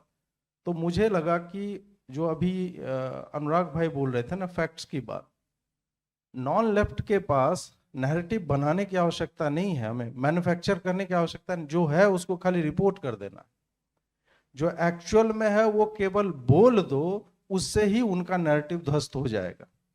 तो फिर मैंने रवीश कुमार को, मुझे लगता है 2015-16 से स्टार्ट किया मैंने कि मैं भी अपना प्राइम टाइम अप करूंगा। स्टार्ट में मैं वही 7-8 मिनट के वीडियो इस तरह से, वो जो बोलता था फैक्चुअल काउंटर विथ सटायर, वो किया करता था। वो लोगों को पसंद आने लगा और इस पे चर्चा होने लगी। और ये मैंने देखा कि उसके फेसबुक के कमेंट में जा करके लोग मेरा वाला जो है चेप रहे हैं। फिर मैंने जो है उसे अपना एक सूत्री एजेंडा बना लिया कि I will destroy his reputation for good, और आई अचीव दैट। मैंने वो, आप सोचिए कि मेरी मतलब उतना तो शिद्दत से मैंने किसी से प्रेम नहीं किया है, सही बात आप कह रहे हैं, कि वो क्या लिखता है, उसका एक एक ट्वीट, उसका एक एक फेसबुक पोस्ट, उसने कहाँ ब्लॉग पे क्या लिखा है। मैं 17-18 पन्ने की स्क्रिप्ट जो है उसका पूरा प्रिंट करता था, I will mark it down कि कहाँ इसने झूठ बोला है, क्या प्रपंच किया है। बैठूंगा और मेरे एपिसोड एक एक घंटे के होते थे, और अगर मैं उसको और मतलब I had to leave some things out, क्योंकि उसके 1 घंटे के प्रोग्राम को काउंटर करने के लिए 3-4 घंटे लगातार एट विल। अब तो मैं ऐसे ही बोल सकता हूँ, I don't need even preparation, because मैं जानता हूँ कि where is he coming from. वो मैं तो एआई बन गया हूँ साला, मुझे बोल दो इस इश्यू पे रवीश क्या बोलेगा, मैं आपको बता दूंगा कि ये 1 घंटे क्या प्रपंच करेगा। और ऑन अ सीरियस नोट, इसकी आवश्यकता इसलिए भी पड़ी कि एक तरफा वो जो एजेंडा चला जा रहा था, और लोग अभी भी जो हमारी तरफ के लोग थे वैचारिक रूप से, वो भी उसके मोह पास में जकड़े हुए थे कि नहीं यार, हिंदी पत्रकारिता में अगर कोई है तो यार वो ठीक है, वो जो है देखो कितना बैलेंस होके। और रवीश क्या है, वो अपनी परिभाषाएं स्वयं कर रहा है कि नहीं, पत्रकारिता एंटी एस्टेब्लिशमेंट होती है। भाई नक्सलिज्म एंटी एस्टेब्लिशमेंट होता है, पत्रकारिता नहीं। पत्रकारिता का काम होता है मैग्निफिकेशन का, ऑब्जर्वेशन का, कि जो हो रहा है गलत है उसको बड़ा करके दिखाओ, सही है उसको बड़ा करके दिखाओ। बड़ा मतलब तेल मसाला नहीं, बड़ा मतलब बड़े समुदाय तक उसको ले जाओ, दैट इज जर्नलिज्म। मैं तो जर्नलिज्म का छात्र भी रहा हूं, रवीश ने तो अपना डिप्लोमा भी पूरा नहीं किया था, मैं जर्नलिज्म का प्रोफेसर भी रहा हूं। तो अगर मैं थ्योरेटिकली भी बोलूं कि जितनी जर्नलिस्टिक थ्योरीज हैं और जो मैंने पढ़ा है और जो मैं स्वयं समाज में देखता हूं, उस हिसाब से रवीश की परिभाषा एकदम बौड़म है, वो है ही नहीं। तो ये लोग अपनी परिभाषा गढ़ लेते हैं और उस पे चलते हैं, और आम जनता को लगता है कि नहीं रवीश ने बोला है, सही ही बोला होगा। तो बाद में फिर नहीं, मोदी जी ने बोला है, सही बोला होगा। तो यहां तक जो लाने की प्रक्रिया है, उसमें हमारे जैसे कई लोग, और होता है ना कि एक बार आप अटैक करने लगो तो लोगों को लगता है नहीं ये बंदा भी कुछ तो सही बोल रहा है, और फैक्चुअली मैं गलत हूं ही नहीं, तो तुम मेरा काउंटर करोगे कैसे। फिर जिस फेसबुक कमेंट की मैं बात कर रहा हूं कि रवीश के फेसबुक पोस्ट पे अगर 1600-2000 कमेंट आ रहे हैं, 80-90% कमेंट उसको गाली देते हैं लोग, उसको बोलते हैं कि तुम जो कर रहे हो वो प्रपंच है। ये चेंज हुआ है जब से दो तरफा संवाद होने लगा है जर्नलिस्टों के साथ, उनकी अकाउंटेबिलिटी जब से फिक्स होने लगी है।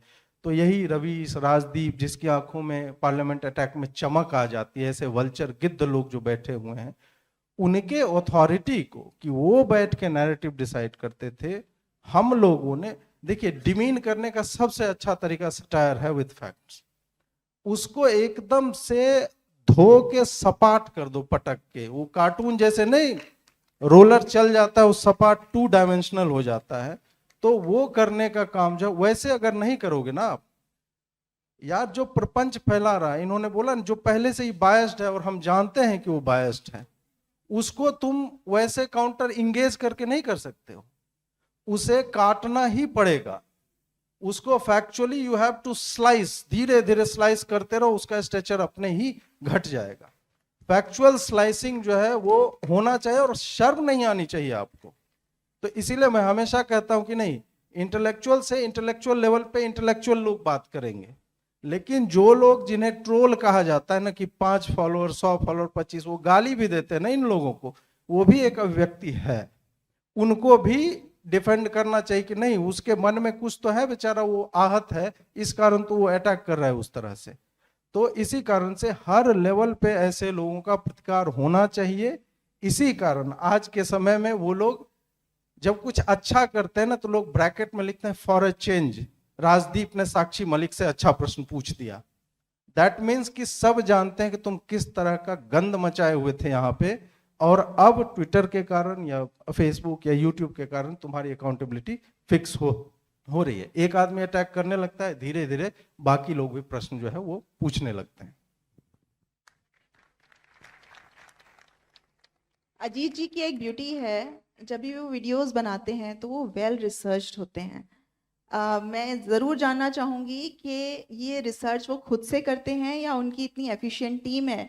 और एक बहुत अलग चीज़ देखी जो मैंने इनके यूट्यूब वीडियोस में, ये क्वेश्चन तभी आंसर करते हैं जब उसमें ऊपर लिखा होता है ₹200। सो ये जो मिस्ट्री है एंड ये नीचे भी पेटीएम, गूगल पे सब लिख के, ये क्या विधा है? ये नई विधा भारत में आपने क्या चलाई, ये बताइए। इसमें वो देखिए, मैं कोई मतलब एनजीओ या इस तरह से नहीं चला रहा हूँ जहाँ से मुझे पैसे आएंगे and I will finance my self. तो वही मेरे आय का स्रोत ही है, या तो यूट्यूब के माध्यम से, या लोग इनफैक्ट पूछते हैं कि हम आपकी कैसे सहायता कर सकते हैं। तो दैट इज वन वे कि आप जो है 100 रुपया, 50 रुपया, यार स्टूडेंट लिखते हैं कि मेरे पास इतने ही है, 10 रुपया दे करके, जिसके पास जितना है उस हिसाब से जो है वो हमारी सहायता करता है। और जो आपने पहला प्रश्न क्या पूछा था आपने, हाँ, रिसर्च के बाद, एक आप लोग गुजराती हैं, आप लोग को पता होगा कि अगर होटल भी चलाना है तो उसमें मालिक को बर्तन धोने से लेके खाना बनाना, front of the counter, back of the counter, सब कुछ आना चाहिए, पता होना चाहिए। और मेरा अपना अनुभव वही है कि जब मैं मास्टर्स कर रहा था तो मेरी राइटिंग बहुत पहले से अच्छी है, मैं लिखता बहुत पहले से अच्छा हूँ, मतलब जर्नलिज्म में आने से पहले ही। तो वो एक आदत तो है। जो स्किल सेट की बात कर रही थी स्वाति की, आप कोई भी स्किल सेट गैदर करोगे, it will help you out, कहीं ना कहीं काम आता है। फिर जब पढ़ रहे थे तो उस वक्त सॉफ्टवेयर भी, तो बाकी लोग पास होने के लिए पढ़ते थे, मैं टॉपर था, तो उस हिसाब से भी कि मैंने हर चीज़ अच्छे से पढ़ी है, मुझे एडिटिंग अच्छे से आती है। मैं ऑप इंडिया में जब था मैंने 800 वीडियो बनाए, खुद शूट किया है, सारी स्क्रिप्टिंग मेरी, 300 रुपये का ट्राइपॉड, उस पर एक मोबाइल डाल करके, और पूरी एडिटिंग खुद की है। सब कुछ मैं अकेला कर सकता हूँ और अकेला ही करता हूँ। अभी ठीक है स्टाफ है एडिटिंग के लिए स्टाफ, बट रिसर्च और ये सब नहीं। अब वही होता है कि लंबे समय से जब आप कंज्यूम कर रहे हैं इन्फॉर्मेशन, तो you don't need somebody to research it for you. तो आप वो आदत हो जाती है कि आपको पता है कि कौन क्या झूठ बोल रहा है, कौन कहाँ सही बोल रहा है, आपको ये भी पता है आपको क्या लाइन लेना है और ये फैक्ट कहाँ पे मिलेगा। तो मेमोरी भी अच्छी हो तो वो भी करता है कि अच्छा इस 2016 में ये हुआ था, तो आप सर्च कीजिए साइड बाय साइड रख के, और इधर नोट्स बनाते जाइए, उधर से रिसर्च के पॉइंट्स जो है डालते जाइए। तो मैं स्वयं ही स्क्रिप्ट करता हूँ, लिखता हूँ, प्रेजेंट करता हूँ, रिसर्च करता हूँ, सब चीज अकेले करता हूँ। उसमें एक अब ये आईफोन और एंड्रॉयड वाली बात हो जाती है कि जहाँ पे सॉफ्टवेयर हार्डवेयर एक ही कंपनी बनाती है ना, तो वो उसकी क्वालिटी जो है उत्कृष्ट होती है। आपका स्वयं का कंट्रोल नहीं रहेगा ना, तो आप उतने कन्विंसिंग, आप देख लो ना जितने न्यूज रीडर्स और डिबेट कराने वाले जर्नलिस्ट हैं, आप देख लो उनको, उनके लिए स्क्रिप्ट कोई और लिख रहा है, टेलीप्रॉम्प्टर उनको पता ही नहीं है। नगमा शहर कर रही है होस्ट और बोल रहे नमस्कार मैं रवीश कुमार, क्योंकि टेलीप्रॉम्प्टर पे वही चल रहा है। तो ये जर्नलिस्ट इतने ब्लैंक होते हैं, उन्हें कुछ नहीं पता होता है। ये रिलाय करते हैं कि डिबेट में 4 गेस्ट अगर आया है, हाँ नुपुर जी आप इसका जवाब दीजिए, हाँ इनको दोनों को स्क्रीन पे लाओ, इस तरह की जर्नलिज्म हो रही है। तो यही कारण है कि इतनी, मतलब जब आपने स्वयं उस पर पढ़ा नहीं है, लिखा नहीं है, तो यू विल बी क्लूलेस। तो इसी कारण से मैं जो है इस पे अपना ही नियंत्रण जो है वो रखना चाहता हूँ। बहुत सुंदर। अनुराग जी, नेक्स्ट क्वेश्चन आपसे है। टीपू सुल्तान की तलवार आ चुकी है, कहते हैं लंबी है गम की शाम मगर शाम ही तो है, दिल ना उम्मीद तो नहीं नाकाम ही तो है।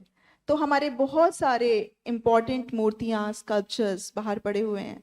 क्या देखते हैं आप 2047 से पहले हम कितने सक्सेसफुल होंगे और क्या स्ट्रैटेजी है गवर्नमेंट की स्ट्रैटेजीज और आप जो अपनी स्ट्रैटेजी बना रहे हैं, उनमें कितनी समानता है और आप किस तरह लीग से हट के काम कर रहे हैं? 1 मिनट इसी पे मैं थोड़ा ऐड करूंगा। ट्रेवर नोआ का एक वीडियो है इसके बारे में कि British Museum is an active crime scene.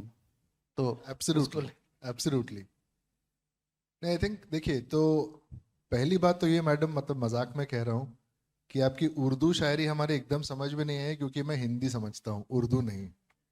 हाँ, दूसरा, उर्दू इसलिए क्योंकि ये जबान किसी की बपौती नहीं है।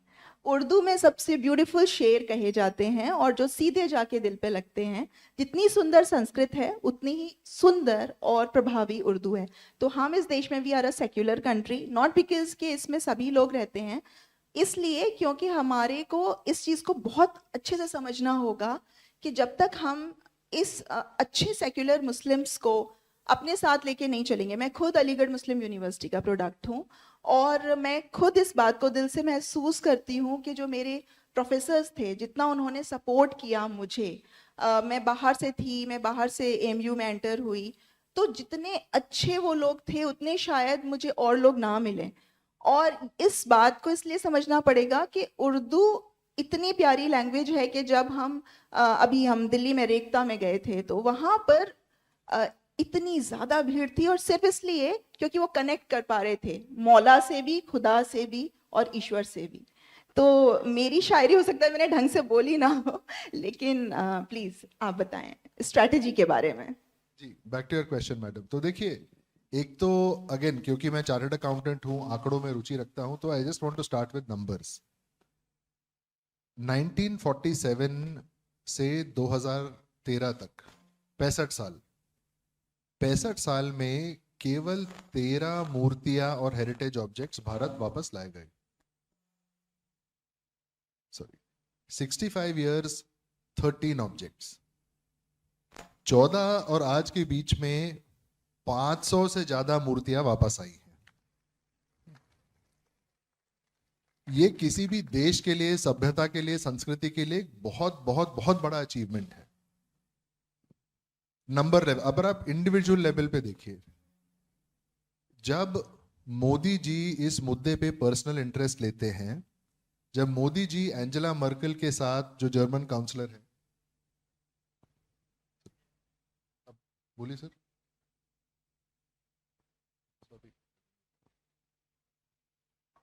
जब मोदी जी एंजेला मर्केल के साथ स्टेज पे जाती हैं, दोनों, एंजेला मर्केल जो है एक दुर्गा महिषासुर मर्दिनी की मूर्ति मोदी जी को वापस करती है। कैसी मूर्ति? जो टेररिज्म के टाइम पे टेरर फंडिंग के लिए पुलवामा से चुराई गई थी। उसका एक डिप्लोमेटिक कम्युनिटी में एक स्टेटमेंट, एक अजम्पशन दाता है कि देखिए, भारत का जो स्तर है वो आज इस लेवल पे है कि जर्मनी के साथ नेगोशिएट कर पा रहे हैं। अब वो चाहे ऑस्ट्रेलिया के प्रधानमंत्री हो या कनाडा के प्रधानमंत्री हो या व्हाइट हाउस में एक सेरेमनी हो जहां मोदी जी को मूर्तियां वापस दी जाती हैं। ये केवल मंदिरों की बात नहीं है या केवल हेरिटेज की बात नहीं है, केवल कंट्री की बात नहीं है, ये स्टेट्समैनशिप की बात है। ये बात, this is important because it shows कि as a nation we have arrived on the scene. It shows कि as a nation we can negotiate at par. It shows कि ठीक है बॉस, आपने हमको गुलाम बना के रखा होगा, बट वो पास्ट टेंस है। आज की डेट पे हम आपका कॉलर पकड़ के आपसे वापस मांगेंगे जो हमारा था। आपके पास बंदूक थी, हमारे पास तलवार थी, तो ठीक है आपने हमारे सिर पे बंदूक रख दी, वो जमाना गया बॉस। आज की डेट पे हमारे पास इकोनॉमिक कैपेबिलिटी है, मिलिट्री कैपेबिलिटी है, नेगोशिएशन कैपेबिलिटी है कि जो हमारा है वो हम वापस मांगे और लेके आएंगे। और भारत को दुनिया इसलिए नहीं जानती कि हमारे मॉल बहुत बड़े हैं या रिंग रोड बहुत बड़ी है या आईटी पार्क बहुत बड़ा है या होटल बड़ा है या जो भी है। भारत को क्यों जानते हैं? क्योंकि हमारा कल्चर बड़ा है। व्हेन आई से बड़ा, I mean it is more pervasive than western culture, it is longer lasting than western culture. जब दुनिया के बाकी रिलीजन्स जो है बने ही नहीं थे, मतलब आप ये सोचिए कि ईसाई धर्म ही नहीं था, मुसलमान धर्म ही नहीं था, उस टाइम के मंदिर की मूर्तियां हैं, राइट? कि बॉस आपकी कंपनी ही नहीं थी, हम सरिया बना रहे थे। ऑब्वियसली आप तो चाहोगे कि हमारा सरिया चोरी करके लेके जाओ, राइट? तो it is a reestablishment of all these things. एक चीज की प्रसन्नता मुझे ये होती है बहुत बड़ी कि प्रधानमंत्री जी चाहे जितनी भी विकास विकास विकास की बात करें, साथ में विरासत की भी बात करते हैं। विकास भी, विरासत भी। ये एक स्टेटमेंट मैं पिछले 6-8 साल से दे रहा हूं। मुझे बहुत प्रसन्नता होती है कि जब मां अन्नपूर्णा देवी की मूर्ति वापस आती है तो उसको महाराज योगी आदित्यनाथ जी, किशन रेड्डी जी, सब लोग साथ में मिलकर प्लान बनाते हैं कि ये मूर्ति दिल्ली से निकलेगी सम्मान पूर्वक, पालकी को 6-6 मिनिस्टर उठाएंगे, 5 दिन में 18 डिस्ट्रिक्ट, 1000 किलोमीटर की शोभा यात्रा निकलेगी, ये मूर्ति वापस काशी जाएगी जहां से चोरी की गई, वहां पे महाराज जी खुद अपने हाथों से इसका जलाभिषेक करेंगे, पुनर्स्थापना करेंगे, प्राण प्रतिष्ठा करेंगे, और रास्ते भर में 1000 किलोमीटर में 40,000, ये कोविड के टाइम की बात है, 40,000 लोग अन्नपूर्णा माता का चेहरा देखने पहुंचे। क्यों पहुंचे? क्योंकि it was a reestablishment of their faith, of their culture, of their supremacy. मैं तो यहां तक चाहूंगा कि जो जितनी मूर्तियां वापस आई हैं वो सारी की सारी उन कम्युनिटीज में जाएं, उन मंदिरों में जाएं जिनके लिए बनाई गई थी। वो ना तो न्यूयॉर्क में होनी चाहिए, ना नई दिल्ली में होनी चाहिए। Why new? It is old. Why New York? Why New Delhi? So there is a lot of similarity. We are very, मतलब सरकार का बहुत स्ट्रॉन्ग अलाइनमेंट है, ministry of culture, ministry of external affairs, PMO. It is very important कि एक मुद्दा जो civic society से उठा था, राइट, जो हमारी पॉपुलेशन से उठा था, उसको अडॉप्ट करके सरकार ने अपना मुद्दा बना लिया है। This is also interestingly how the narrative changes, media changes. देखिए, ये जो मुद्दा है इसको हम लोग ने कभी पोलराइजेशन वाला मुद्दा बनाया नहीं, इसको काम वाला मुद्दा बनाया है। एक तरफ जहां पे स्वराज्य ऑफ इंडिया तो बोलते ही है कि बढ़िया काम है, वॉशिंगटन पोस्ट और बीबीसी भी बोलता है बढ़िया ही काम है। And I think there is a need for us to focus on winning the battle, not winning the argument. ये दो बहुत डिफरेंट चीजें हैं।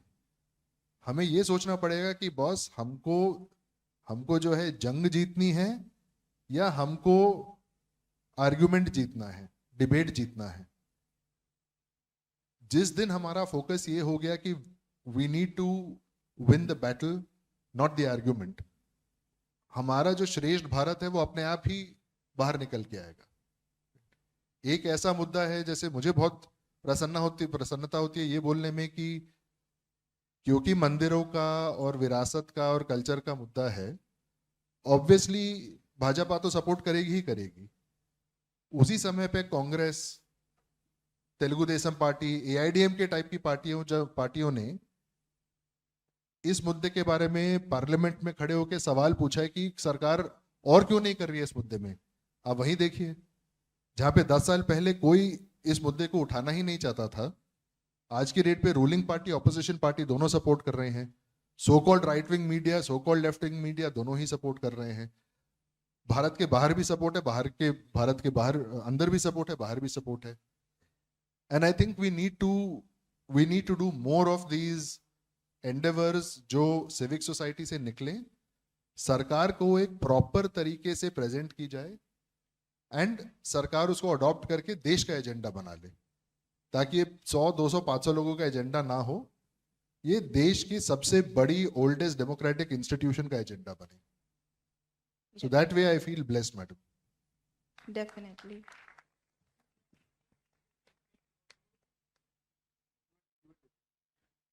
Yes, this is the last question.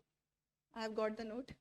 So, एक बहुत इम्पॉर्टेंट चीज़ है, वो ये है कि कॉन्फ्लिक्ट को हमें सबको अवॉइड करना चाहिए। गवर्नमेंट भी इसी तरह अलाइंड है। सुप्रीम कोर्ट ने ऑलमोस्ट हर इम्पॉर्टेंट पॉलिसी डिसीजन या कोई भी जो डिसीजन हुआ है, चाहे वो पेगासस हो, GST हो, ED से रिलेटेड हो या कोई भी और इम्पॉर्टेंट पॉलिसी हो, सबको चैलेंज किया गया सुप्रीम कोर्ट में, और गवर्नमेंट ने अपना पक्ष प्रस्तुत किया और वेट किया वर्डिक्ट के आने का। अब महुआ मोइत्रा भी पहुंच गई हैं सुप्रीम कोर्ट की शरण में। अजीत जी, ये प्रश्न आपके लिए है, इस पूरे प्रकरण पर प्रकाश डालिए, और बजरंग पुनिया हो सकता है वो भी अब नेक्स्ट हो जिसके लिए आपका वीडियो कुछ तैयार हो रहा हो, तो ये दोनों महानुभाव इनके ऊपर भी प्रकाश डालें प्लीज। सुप्रीम कोर्ट का जहां तक मामला है, उसमें कल मुझे लगता है सस्मित पात्रा करके बीजेडी के MP हैं, कल या परसों में उनका एक स्पीच बहुत अभी वायरल हो रहा है, जो मुझे लगता है कि जो मैं पिछले 5 साल से बोल रहा हूं वही उन्होंने संसद में बोला है कि जुडिशरी में, मतलब 5 जज जो हैं वो बैठ के कैसे डिसाइड कर सकते हैं कि 140 करोड़ लोगों ने जिनको चुन करके भेजा है संसद में, हर चीज में टांग अड़ाना जो उनके अधिकार क्षेत्र में है नहीं, ये गवर्नमेंट मुझे लगता है केवल बर्दाश्त कर रही है, क्योंकि ये कॉन्फ्लिक्ट्स क्रिएट नहीं करना चाहती है कि एग्जीक्यूटिव और लेजिस्लेचर और जुडिशरी के बीच में इस तरह से हो। बट मोर और लेस हमने ये देखा है कि गवर्नमेंट को भी एक तरह से सुप्रीम कोर्ट जब, क्योंकि उनको पता है factually it is not going to stand in court eventually, लेकिन हाँ इसमें सुप्रीम कोर्ट जिसके पास 70,000 करोड़ केस पेंडिंग है, वो लगातार बिना काम की बहस कर रहा है, कोई मतलब नहीं। कश्मीर धारा 370 पे सुप्रीम कोर्ट का कुछ बनता ही नहीं है। जब किसी भी चीज पे जो संसद में पास हो गई और संसद ही सुप्रीम है, सुप्रीम कोर्ट को लगता है कि नहीं मेरे नाम में सुप्रीम है, तो मैं जो है वो अलादीन, वो द डिक्टेटर मूवी है, ग्रेट डिक्टेटर, तो चार्ली चैपलिन वाला था, तो अगर नहीं देखा देखेगा, बड़ा अच्छा है वो। एडमिरल जनरल अलादीन नाम का एक कैरेक्टर है उसमें। तो सुप्रीम कोर्ट को वही लगता है कि हम जो है admiral general, army navy air force संसद वंसद सब मैं हूँ, मैं स्वयं हूँ और मैं बताऊंगा कि कैसे तुम्हें चलना है। तो उस चीज को चैलेंज करने की आवश्यकता है। अब महुआ जी जाए, अब क्या है इन लोगों का कि सबको लगता है कि नहीं अंततः हमने जो है, जुडिशरी तो हमारी बपौती हुआ करती थी, हम जो बोल देंगे। जुडिशरी इनफैक्ट एक ब्लैकमेल की जा रही संस्था बन गया कुछ इन्फ्लुएंशियल लॉयर्स के द्वारा। यही है कि वकीलों द्वारा बंधक बना ली गई है सर्वोच्च न्यायालय नाम की संस्था, और इनको अभी भी लगता है कि मैं महुआ हूं और मैं आम हूं, मैं कटहल हूं, I will make a call और 5 लॉयर्स पहुंचेंगे, they will threaten the chair of the supreme court जजेस और वो मेरे हिसाब का जजमेंट दे देगा। वो जानती है कि she is not going to win this one, but वही है कि मैं शेरनी हूँ, दुर्गा माता, काली माता सिगरेट पी सकती है, उस पर दारू चढ़ता है, इस टाइप का उसका स्टेटमेंट, ये सब। तो उनको लगता है कि मैं यही सब हल्ला गुल्ला करके सबको भगत सिंह बन जाना ना, साला पार्लियामेंट में बम फेंक रहा है आदमी, वो भगत सिंह हो गया है, मतलब, और उसको डिफेंड भी किया जा रहा है। तो ये सारी उसी सोच का, मतलब वो कलेक्टिव थॉट प्रोसेस जो है उसी का प्रतिबिंब आपको अलग अलग समयों पे अलग अलग विषयों में दिखता है, चाहे वो महुआ मोइत्रा का केस हो, चाहे पेगासस हो, राफेल हो, मतलब जिस इशू का वहां तक जाना बिल्कुल भी एकदम अनावश्यक था, वो वहां पहुंचता है, उसमें समय खर्च होता है और रिजल्ट वही आना है जो गवर्नमेंट ने पहले से तय किया हुआ है। तो ये मुझे लगता है कि जनता के साथ विश्वासघात है और सुप्रीम कोर्ट की भी अकाउंटेबिलिटी फिक्स होनी चाहिए। वो चाहे कितने भी कंटेम्प्ट चलाए, वो अपनी जगह पे है, लेकिन लोगों को, इन लोगों से पूछना चाहिए कि तुम इतना जो समय व्यर्थ कर रहे हो ये क्यों कर रहे हो, उसके पीछे का लॉजिक क्या है। लॉजिक ये है कि नहीं मैं बताऊंगा। और वैसे लोग जो, जिनके बापू ने उन्हें जज बनाया, वस्तुतः कोई एग्जाम तो ऐसा पास किया नहीं है, बहुत रेयरली डिस्ट्रिक्ट जुडिशियल सर्विसेज और इस तरह के एग्जाम जो पास करके जाते हैं वो उच्चतम स्तर तक पहुंच पाते हैं। ये लोग वही 5-10 लोग मिलकर के 5 ही लोग इफेक्टिवली चुनते हैं जो कि सर्टेन फैमिलीज से आते हैं। ये तय कर रहे हैं कि संसद ने जो पास किया है वो भी गलत है, मैं तुम्हें बताऊंगा कि क्या सही है। तो ये डेमोक्रेसी के लिए मुझे लगता है कि बहुत ही ज़्यादा घातक है ये इंस्टीट्यूशन जुडिशरी। बाकी करप्शन और ये सब तो अलग चल ही रहा है, लोअर से लेकर, आपका ही जज बोला ना जस्टिस कार्जू ने, there is something rotten in judiciary. तो इस तरह की बात जब आप ही के भीतर से आ रहा है, और हर जज जो रिटायर होता है वो जब तक रिटायर नहीं होता है तब तक उसको सब चीज़ ठीक लगता है, रिटायर होते उसको लगता है नहीं बहुत पेंडिंग केस चल रहा है, हमें जो है कुछ इस पे करना चाहिए। तो करो ना भाई, जब थे तो करो। अब बैठ, ये ज्ञान किसको तुम दे रहे हो, किसको दे रहे हो तुम ये ज्ञान? मैं थोड़े ना वो करवा लूंगा काम तुमसे, वो तो तुम जहाँ पे हो अपने लौंडे को जिसको सेट करवाने वाले हो उसको ही बोल दो कम से कम कि बेटा हम तो जा रहे हैं, अब तुम्हारे हवाले वतन साथियों, तुम ही कुछ कर लो इसमें से, ये पेंडिंग केस जो चल रहे हैं। बिल्कुल ठीक बात है। जिस दिन फेयरवेल होती है चीफ जस्टिस की, उसी दिन, या किसी भी सुप्रीम कोर्ट या हाई कोर्ट जज की, उसी दिन हमें अगले दिन पढ़ने को मिलता है न्यूज़पेपर में कि ये बहुत परेशान है जुडिशियल सिस्टम से। तो ये बात बिल्कुल एप्ट है और बिल्कुल सही है। एक आखिरी प्रश्न, आप लोग तीनों कहीं ना कहीं से लोगों को प्रभावित, यंगर जनरेशन को प्रभावित करने की पोजीशन में हैं। तो जो बच्चे जर्नलिस्ट बनना चाहते हैं आपकी तरह, जी स्वाति की तरह, अनुराग जी की तरह, आप लोग क्या उनको एक मैसेज एक लाइन में देना चाहेंगे, एक सूत्रा जो आप तीनों अपनी तरफ से देना अच्छा चाहेंगे? Deepali, just 2 minutes. Ever since Urdu came up, I have to say something. देखिए, Urdu is not a real language. Urdu का पूरा व्याकरण हिंदी से आता है. अगर आप किसी पूरे उस व्याकरण में कुछ शब्द अरेबिक और पर्शियन के मिलाते, उससे नई लैंग्वेज नहीं हो जाती. भारतेंदु हरिश्चंद्र हिंदी के एक बहुत सबसे अच्छे लेखक रहे हैं. उन्होंने कहा था कि इस भाषा का जन्म कोठों में हुआ था, ब्रोदल्स में हुआ था. और वो गलत भी नहीं था, क्योंकि आप ये देखिए कि उसमें आशिकी और इन सब के तो बहुत शब्द हैं. साइंस का एक भी शब्द नहीं है. साइंस को कहते हैं साइंसदान, साइंटिस्ट को. साइंस का विज्ञान जैसे शब्द है, साइंस का कोई शब्द ही भी नहीं है. हालांकि आशिकी के भी जो उनके वर्ड्स हैं, वो ऐसा लगता है जैसे किसी बैटल कल्ट से निकले हों. कातिलाना नजर, आशिकों के दिल पे खंजर चल गए, दिल के टुकड़े हो गए, लाशें बिछ गई. बाप रे, मुझे समझ में नहीं आता ये कहाँ से प्यार और मोहब्बत की लैंग्वेज है, जिसको बोला जाता है कि बहुत प्यार और मोहब्बत की लैंग्वेज है. In fact popularisation of Urdu has always been a separatist movement. इसका सबसे बड़ा उदाहरण ये है कि जब पाकिस्तान बना, जिसमें ईस्ट पाकिस्तान, बांग्लादेश भी था, हार्डली कोई उर्दू लिखना जानता था, उनकी नस्तलिक स्क्रिप्ट. लेकिन उर्दू उन्होंने नेशनल लैंग्वेज बना दिया. नॉर्थ में सब पंजाबी बोलने वाले, वहां पे सारे ईस्ट में सब बंगाली बोलने वाले, और इसी वजह से फिर ईस्ट बंगाल अलग भी हुआ, east Pakistan. So Urdu, let's just acknowledge that it's a gimmick and it's a separatist movement. Thank you. मुझे लगता है अपना अपना हर चीज का एक, जैसे एक सेक्शन 498A है जो क्रुएलिटी को बताता है कि अगर हस्बैंड वाइफ के साथ क्रुएलिटी करता है तो उसका यूज भी है और मिसयूज भी है. तो इस चीज पर, इस डिबेट के लिए हम कभी कहीं और कोई मंच चुनेंगे. लेकिन मेरे जहन में आती है एक रंग और नूर की बारात किसे पेश करूं, वो लाइन, या चौदवी का चांद हो या आफताब हो. तो मेरे हिसाब से हमारा ये खुद का पर्सपेक्टिव है कि हम कत्ल और दिल पे छुरियां चली ये सब देखें या क्या.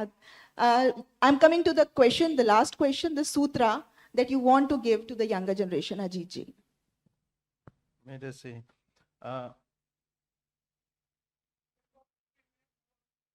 अरे नहीं, मैं तो I can go on and on. so many questions are left. देखिए अभी डांस का टाइम हो गया है. जैसे आप बोलोगे 15 मिनट मोर, अभी डांस ना करना चालू कर दे. मैं जो अपने ही जीवन से उदाहरण देना चाहूँगा. मतलब अगर आपको ये क्लैरिटी है कि आपको जर्नलिस्ट ही बनना है, तो ऑब्जर्वेशन स्किल्स सबसे अधिक आवश्यक होती है. मल्टीपल सोर्सेज को पढ़ना, चाहे वो आपके हिसाब के हैं या नहीं हो. आपको अपने विचारों को फॉर्मुलेट करने के लिए और फैक्ट चेक करने के लिए भी तरह तरह के विश्लेषण. आपको ये भी पढ़ना होगा कि सिद्धार्थ वरदराजन क्या प्रपंच कर रहा है द वायर में, स्क्रोल में क्या बकवास लिखी जा रही है, न्यूज लॉन्ड्री में क्या चल रहा है. खैर वो लोग तो धोबी ही हैं, मतलब धोने का काम करते हैं, धोबी समाज से कोई ऐसा नहीं है, but what they are doing. तो स्किल सेट जो है यही सब है, ऑब्जर्वेशन का, मल्टीपल सोर्सेज को पढ़ना, तभी आप फैक्चुअली सही बातें लिख पाएंगे. और कुछ चीज़ें जो which is too good to be true, जो आपको लगता है उसको अवॉइड कीजिए, वो कभी भी सही नहीं होती. 99% ऑफ द टाइम उसी में आदमी फंसता है. ये सारी चीज़ें हैं जो एक जर्नलिस्ट के लिए मतलब बहुत ही एसेंशियल आप कह सकते हैं कि टूल सेट है. और हाँ, आपको लिखना आना चाहिए, चाहे आप रिपोर्टर हों, एंकर हों, मीडिया में रीडर हों. You must know how to write. और राइट मतलब स्ट्रक्चर्ड वे में आपको कैसे लिखना चाहिए किसी भी चीज़ को. नहीं तो आप एक रिपोर्टर भी हो के लिखना नहीं आता है ना, तो आप डिक्टेट करना भी, मतलब वो भी वर्बली एक तरह से लिखना ही हुआ. तो वो भी आपको स्ट्रक्चर पता होना चाहिए कि कौन सी चीज़ इम्पॉर्टेंट है, अनइम्पॉर्टेंट है, इसके कितने डायमेंशंस हो सकते हैं. तो ये सब चीज़ों को जब तक आप स्ट्रक्चर्ड तरीके से लिखना या फॉर्मुलेट करना नहीं जानते हैं, तो फिर you must not get into this. फिर तो बाकी टिकटॉक पे वो हाई गर्मी, उफ गर्मी, वो सब बनाइए रोड पे जाके, वो भी चल जाता है, उससे भी पैसे आते हैं. बिल्कुल अजीत जी, ये बिल्कुल सतत साधना है जो करनी पड़ती है। अनुराग जी, आपका क्या व्यू है?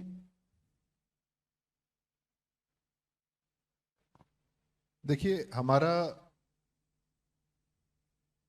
तो मैं एवोल्यूशनरी बायोलॉजी का बहुत बड़ा फैन हूँ कि हमारे जो सोच है, हमारी जो रिएक्शन है, वो हमारे पैदा होने के बाद फॉर्म नहीं हुई है।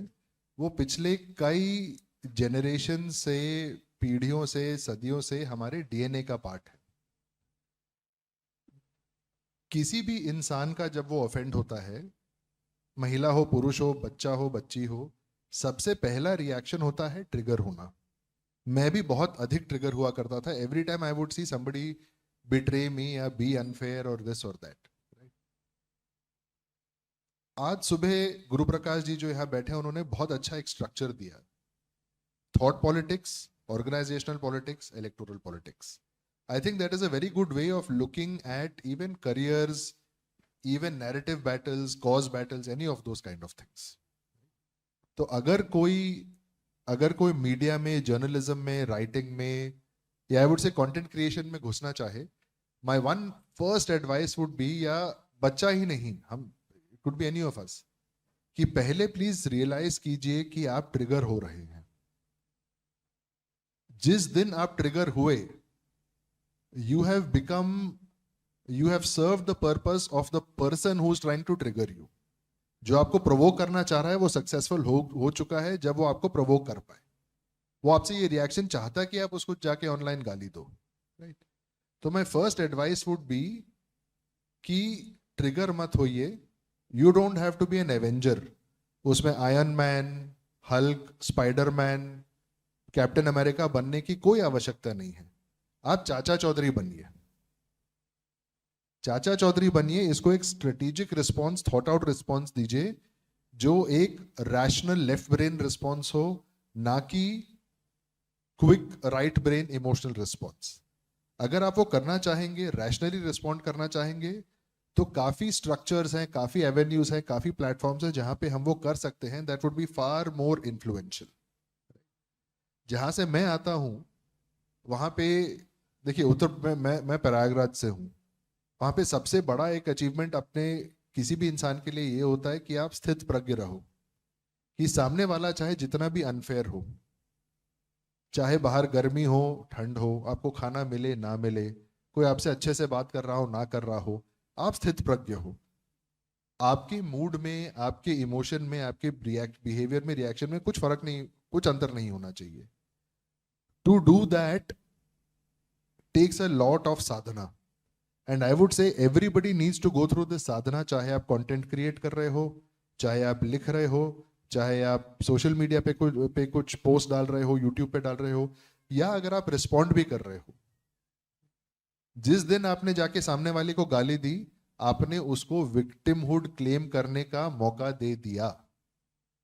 You are at fault when when you slander someone, you know, when you call them out, etc., using a bad tone. Instead, use facts, जो भी अजीत भाई बोल रहे थे। Why? Because facts पे उनको तोड़ना बहुत ही easy है। It is not difficult at all. आपको किसी को क्रिप्टो बोलने की जरूरत नहीं है, किसी पे कोई लांछन लगाने की जरूरत नहीं है, किसी को गाली देने की जरूरत नहीं कि आप यहाँ से फंडेड हो गए, वहां से फंडेड हो गए, ये हो गए, नहीं, जरूरत नहीं है। भैया फैक्चुअली आप गलत हो, जर्नलिस्ट हो, थोड़ी तो मेहनत कर लो, बस यही बोलने की जरूरत है आपको। And my advice to anybody who is a budding writer, journalist, etcetera is कि stay unemotional, stay objective, stay real. Try and observe yourself as a third person. You will realize far more than any education can ever teach you. Wonderful, wonderful. Right. So, being a lady, Swati ji, your stake. Thank you. I will try to answer the women perspective, लेकिन उससे पहले मैं ये कहूँगी, अच्छा ये question मुझसे बहुत पूछा जाता है, क्योंकि लोग मुझे ground reporter as a serious journalist के रूप में ही जानते हैं। तो जब भी मैं किसी कॉलेज या ऐसे किसी कॉन्क्लेव में जाती हूँ, वहाँ बहुत लोग पूछते हैं कि जर्नलिस्ट कैसे बने, लेकिन उनका प्रश्न थोड़ा फ्लॉड होता है, मैं उन्हें हमेशा बताती हूँ। वो कहते हैं कि हम देशभक्ति नेशनलिस्टिक डिस्कोर्स के लिए काम करना चाहते हैं, हम राइट विंग डिस्कोर्स के लिए काम करना चाहते हैं, और मैं उनसे कहती हूँ ये गलत अप्रोच है। आपको एक जर्नलिज्म से प्यार होना चाहिए, पहली बात। आपको कंटेंट गैदरिंग से, राइटिंग में, आपको इन ग्राउंड पे जाने से, लोगों से बात करने में, ये आपकी प्रकृति में अगर है तो आप इस प्रोफेशन को चुनिए। देखिए, अगर आप अच्छे ये स्किल्स आप में हैं तो आप, और देशभक्त भी हैं, तो आप अच्छे पत्रकार बन जाएंगे। लेकिन आप सिर्फ अगर देशभक्त हैं और स्किल्स की कमी है तो आप अच्छे पत्रकार नहीं बन पाएंगे। सो स्किल बहुत जरूरी है, आपको इस प्रोफेशन से प्रेम होना बहुत जरूरी है, आपको आनंद आना चाहिए। मुझे नहीं आप पता कि यहाँ कितने 20-25 साल के एज के हैं, काफी यंग लोग। आपसे मेरी एक रिक्वेस्ट ये रहेगी कि अभी बहुत टाइम है स्किल गैदरिंग का। मेरी एज पर आते हुए टाइम ही नहीं मिलता है। लाइक मैं वीडियो एडिटिंग सीखना चाहती हूँ, मुझे समय नहीं मिल रहा है। तो आपको जितनी स्किल्स आप इस वक्त गैदर कर सकते हैं, आपका माइंड भी काफी फर्टाइल है, आपके पास टाइम भी है, आप वो कर लें। स्किल्स बहुत काम आती हैं, हमेशा एक प्रोसेस बना लें। और दूसरा, एज अ वुमन जर्नलिस्ट मैं आपको एक चीज बताना चाहती हूँ। I do not want to undermine any other woman's experience if she has faced hostility और प्रॉब्लम, बट मेरा एक्सपीरियंस ऐसा रहा है कि अगर मैं किसी गांव में चले जाती हूँ तो वहां पे लोग मुझे मेरे साथ ही हो जाते हैं, नहीं हम ही पूरी आपको पत्रकारिता करा देंगे, आप खाना हमारे यहाँ खा के जाएंगी, अगर आपको बीच में थोड़ा सा आराम चाहिए होगा तो यहाँ पर आप कर सकती हैं। और कोई उसमें इनका कोई हिडन एजेंडा नहीं होता है। मुझे इतना ज्यादा सम्मान, इतना प्यार, इतना सपोर्ट मिलता है कि मैं क्या बताऊं। मैं अगर वहां किसी लोकल चौकी पे, पहले तो मेरा आदत थी मैं लोकल चौकी पे जाती थी, सबसे पहले वहां बता देती थी कि मैं ऐसे आई हूँ दिल्ली से या कहीं और से, तो मैं यहाँ पत्रकारिता मतलब मैं करूंगी, 4 घंटे बाद अगर मैं यहाँ पे वापस नहीं आऊँ तो आप मुझे कॉल कर लेना इस नंबर पे। अब मुझे उसकी नीड नहीं पड़ती, मैं ज्यादातर किसी गांव के ही किसी सरपंच की भी नहीं, किसी भी से घर में बता देती हूँ, उतना बहुत होता है। लोग बहुत सपोर्टिव होते हैं। कुछ चीजों का ख्याल रखना चाहिए, जैसे ओपन स्पेसेस, फील्ड्स मत जाइए, वो किसी के लिए भी हार्मफुल है, सिर्फ लड़की के लिए नहीं है, वो एक लड़के के लिए भी हार्मफुल है। मतलब वहाँ एंटी सोशल एलिमेंट्स वहाँ होते हैं। अगर वैसे हाईवे है जहाँ दूर दूर तक कोई नहीं है, वो हम सबको पता है कि एक टाइम के बाद नहीं जाना चाहिए। एक खराब आदत मैंने देखी है कि बहुत सारे गाँव में 6-6:30 बजे के बाद सब शराब पी के, वो माहौल खराब हो जाता है काफी जगहों पर। वो काश वो ना हो, लेकिन वहां से मैं अवॉइड करती हूँ कि निकल जाऊं ऐसी जगहों से। सो ये सब चीजें हैं, लेकिन overall as a woman I have never faced much problem. एक टॉयलेट्स वगैरह की समस्या थी, वो भी मोदी जी के इस मिशन से काफी सॉल्व हुई है, काफी बदलाव आया है। मैं थोड़ा सा मेल पर्सपेक्टिव देना चाहूँगा इस पे। उसी का इंतजार है। मैं बंगाल गया था और 135 कार्यकर्ताओं की हत्या तब तक हो चुकी थी। 2020 के मैं जनवरी-फरवरी की बात कर रहा हूँ। और मैं एक लड़के के साथ था, संघ का वो स्वयंसेवक था, वीर बहादुर सिंह उसका नाम था। उसको पीठ में सटा करके 1 शॉटर बुलेट मारा गया था, और भगवान की कृपा देखिए, एक साला हार्ट और लंग्स के बीच से गोली निकल गई, वो आदमी बच गया।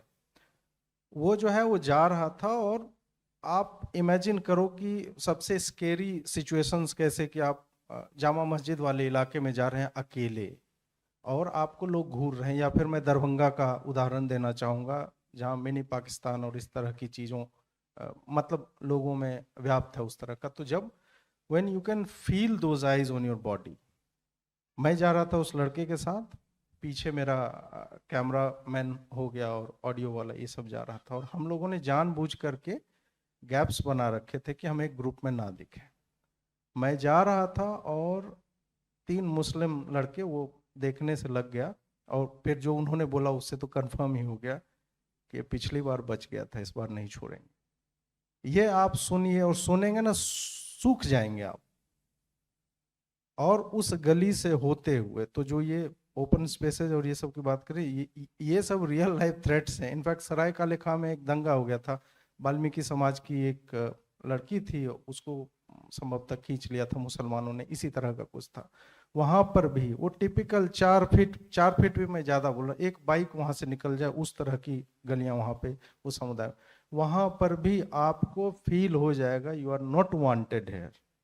और वहां पे अगर आप ऐसे करके, बट वही है कि दिल्ली है तो ज्यादा सेफ है। बट हाँ, बहुत अधिक अपने सुरक्षा की चिंता तो अगर आप खास करके जब ग्राउंड रिपोर्टिंग करने जाते हैं तो दैट इज वो, क्यों डिजिटल थ्रेट तो हम लोग को रोज मिलता है, साला नीचे में जाके मार दूंगा काट दूंगा ये सब तो रोज ही झेलना होता है, बट फिजिकली जब आप उसको एक्सपीरियंस करते हैं तो वो जो होता है वो बहुत ही ट्रबलिंग होता है। तो थोड़ा सा आपको जो है वो धैर्य, अपने आप पे विश्वास रख के कि भगवान बचा लेंगे, भगवान ही बचाते हैं ऐसे समयों में, वो जो है आपको थोड़ा सा प्रिकॉशन लेना पड़ेगा।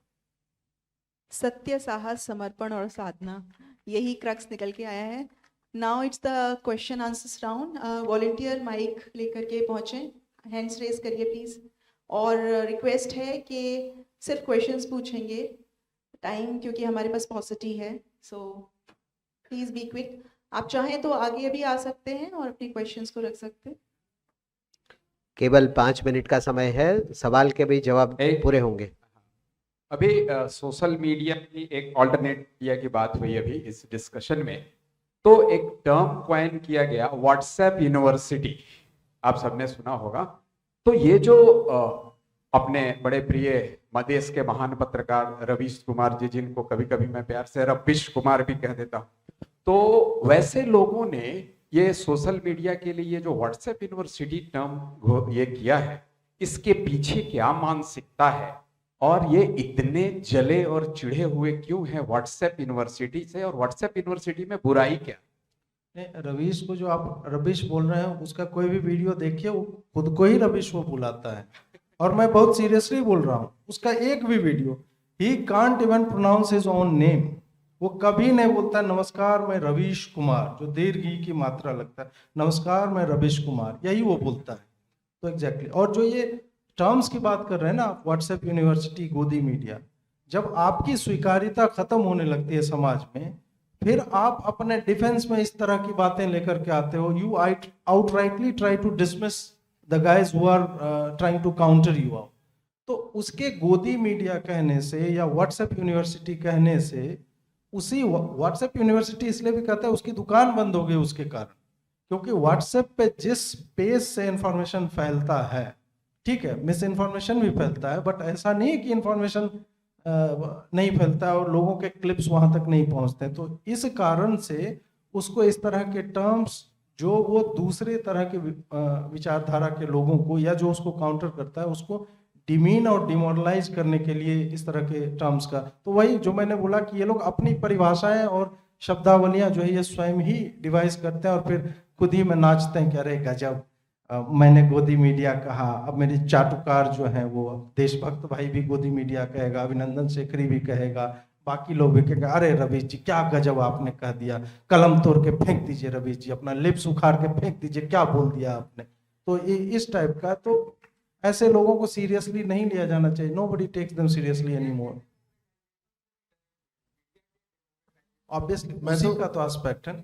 इसमें मैं एक छोटा सा एक दूसरा पहलू भी रखना चाह रहा हूं सर। बोल दिया तो क्या हुआ?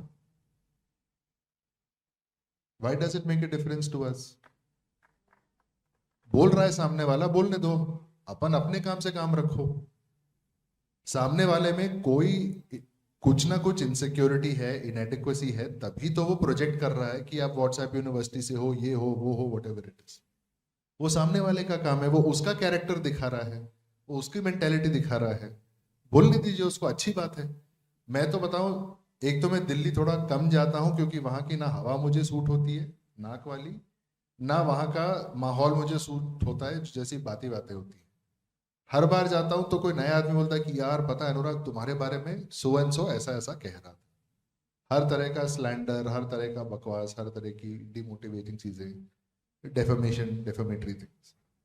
एंड आई टेल देम अच्छा हुआ यार बता दिया तुमने, बढ़िया बात है। मैं जो काम कर रहा हूं अगर सामने वाले को डिस्टर्ब कर रहा है, इतना डिस्टर्ब कर रहा है कि वो अपने ऑफिस का काम छोड़ के, टीवी देखना छोड़ के, बच्चों के साथ कैरम छोड़ के टाइम निकाल रहा है कि मैं जाके अनुराग को गाली दूं, मतलब I am doing something which is disturbing him. मैं तो कहता हूं सामने वाला जितना हमको रन डाउन करने की चेष्टा करे अच्छी बात है, because we are scaring them enough to try and pull us down. क्यों? उनको जरूरत क्यों पड़ रही है कि वो अपने मित्रों के साथ, भाई बहन के साथ, मम्मी पापा के साथ, इसके उसके साथ जाके गाली दे? जरूरत इसलिए पड़ रही है क्योंकि उनको पता है कि वो अपनी लकीर नहीं लंबी नहीं खींच सकते, इसलिए तो हमारी लकीर काटने की कोशिश कर रहे हैं। तो I feel we should actually celebrate when we hear कि अरे सो एंड सो पर्सन है स्लैंडर्ड, अच्छी बात है। We are disturbing them, we are एक making them आखिरी सवाल, insecure. एक आखिरी और सवाल कोई भी, फिर हम लोग इसको कंक्लूड करेंगे क्योंकि 5:45 बज गए हैं। नमस्कार। बिल्कुल। ये जो प्रिंट मीडिया में है वो वहाँ पे पेड न्यूज़ के बारे में जिक्र नहीं हुआ है। मेरा एक एग्जांपल है, इकोनॉमिक टाइम्स में एक पेड न्यूज़ रिपोर्ट पब्लिश हुआ था और उसके बारे में प्रेस काउंसिल्स को कंप्लेन किया गया था, मगर वहाँ वो केस हैंडल ठीक से नहीं किया गया। नहीं, पेड न्यूज़ का सीधा एस्पेक्ट ये है कि जब से संपादक पहले लिटरेरी फिगर्स हुआ करते थे जिनका साहित्य का बैकग्राउंड है या पत्रकारिता का बैकग्राउंड है, अब जो है संपादन और जब पेज मेकिंग आप देखेंगे, जब मैंने स्टार्ट किया था तो उस वक्त पेज मेकिंग भी हुआ करती थी। तो एडिटर पेज पहले क्रिएट करता था कि यहाँ ये न्यूज लगेगी, बड़ी वाली हेडलाइन, यहाँ 2 कॉलम लगेगा, इधर 1 कॉलम लगेगा, इधर 16 और ये सब, वो ऐड का स्पेस बाद में छोड़ता था। अब उल्टा हो गया, जब से ये MBA वालों ने जब से कब्जा किया इस पे कि नहीं मीडिया धंधा है, बिजनेस है, उसको चलाना है, तब से ये हो गया कि यार पैसा दे रहा है छापने में क्या बुराई है। तो वो पूरा पेज द हिंदू वालों ने चीन का 2 पेज का छाप दिया था उस वक्त, जब गलवान उलवान हुआ था, उस टाइम की बात कर रहा हूँ। तो उनके लिए पहला मोटिवेशन इन्फॉर्म करना नहीं है, first motivation is to earn money from the ads. तो वहीं से वो पेड न्यूज़ का कॉन्सेप्ट आता है। अब हाँ, उनको डिक्लेयर करना चाहिए बोल्ड लेटर में कि ये स्पॉन्सर्ड कंटेंट है या पेड न्यूज़ है, बट धीरे धीरे ये सारी रेखाएं जो है ना धुंधली होती जा रही हैं। अब कौन सा पेड है, अब तो पॉलिटिकल न्यूज भी पेड होता है। मैं अगर एक सांसद हूँ, मैं फोन करके बोल दूंगा भाई मेरे बारे में ऐसा छाप दे, तो छाप देगा, इतना पैसा मैं दे दूंगा। तो ये पहले थोड़ा हुआ करता था, अब जो वो खुले में एकदम आउट इन द ओपन हो रहा है, और ये आज के समय का सत्य है, वास्तविकता है, इसे हमें स्वीकारना ही पड़ेगा। आप कोर्ट केस भी करोगे तो वो बोलेगा कि हमने बगल में लिखा था कहीं पे this news has been sponsored by so and so. कौन आदमी नीचे तक उतना जाता है? पूरे पेपर को पढ़ने में एवरेज रीडिंग टाइम, जो मतलब हम लोग जब जर्नलिज्म पढ़ रहे थे तो उस वक्त एक डेटा था 14 मिनट में आदमी पढ़ जाता है पूरा अखबार। जो सीरियस पढ़ने वाला होता है वो भी उस टाइप का था कि औसतन 14 मिनट्स लगते हैं। तो क्या आप देखते हैं, हेडलाइन, सिनॉप्सिस और पिरामिड मॉडल एक पढ़ाया जाता है कि इन्वर्टेड पिरामिड, सबसे इंपॉर्टेंट चीज सबसे ऊपर, ताकि एडिटर के पास स्पेस का क्रंच हो तो सीधा बिना सोचे नीचे के पैराग्राफ्स डिलीट करता जाए। उस तरह से जर्नलिज्म में पढ़ाया जाता है लिखना। अब ऑनलाइन आने के बाद वो सारी चीज़ें, वो थ्योरी काम नहीं करते। बट प्रिंट में जो आप बात कर रहे हैं वो वही है। अब सब कुछ मतलब पेड क्या है, अनपेड क्या है, आदमी को पता भी नहीं चलता, ऊपर पढ़ के वो स्किम करके निकल जाता है। तो ये दुर्भाग्य है, और क्या कहा जाए। Thank you so much. Over to the respected mic. Thanks. Thank you.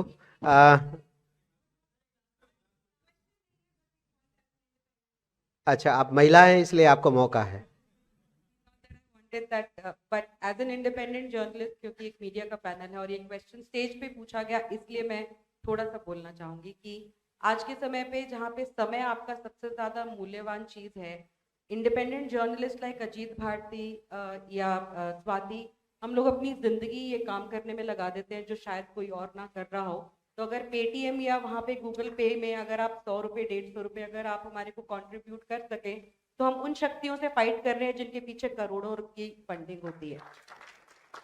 तो बस यही समाज से सपोर्ट चाहते हैं हम, जैसे जर्नलिस्ट की सच अगर सामने लेकर आए तो लोग हमारे को सपोर्ट करें। Thank you so much. कितना मजेदार था, ये तो आपकी तालियां बता रही है। कितना अच्छा लग रहा था चर्चा। और क्या होगा इन सब चीज़ों से? 3 दिन से हम लोग इतना सारा समय, आप भी, ये लोग भी दूर दूर से, कोई हवाई यात्रा से, कोई ट्रेन से, कोई ऐसे गाड़ियों से निकला है। हमारे से ज़्यादा समय तो उन्होंने दिया है, इसके लिए भी तालियां बनती है। क्या होगा? तो हिंदी की अभी बात कर रही थी हमारी स्वाति जी, उन्होंने एक कवि का नाम भी लिया, बहुत ही मशहूर।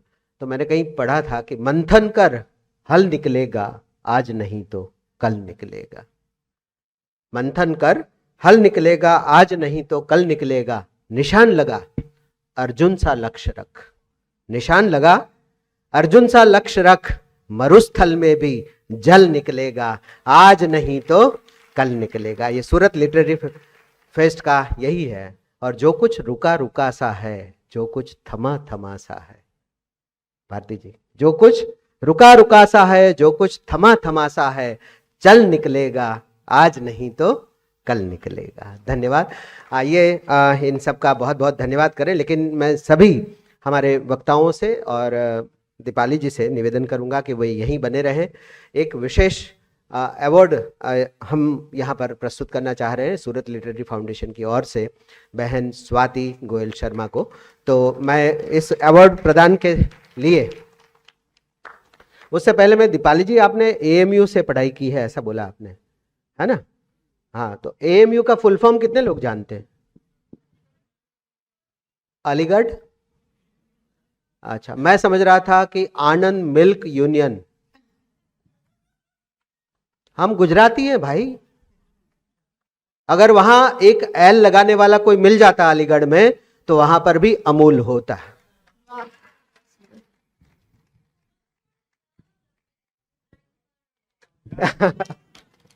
No.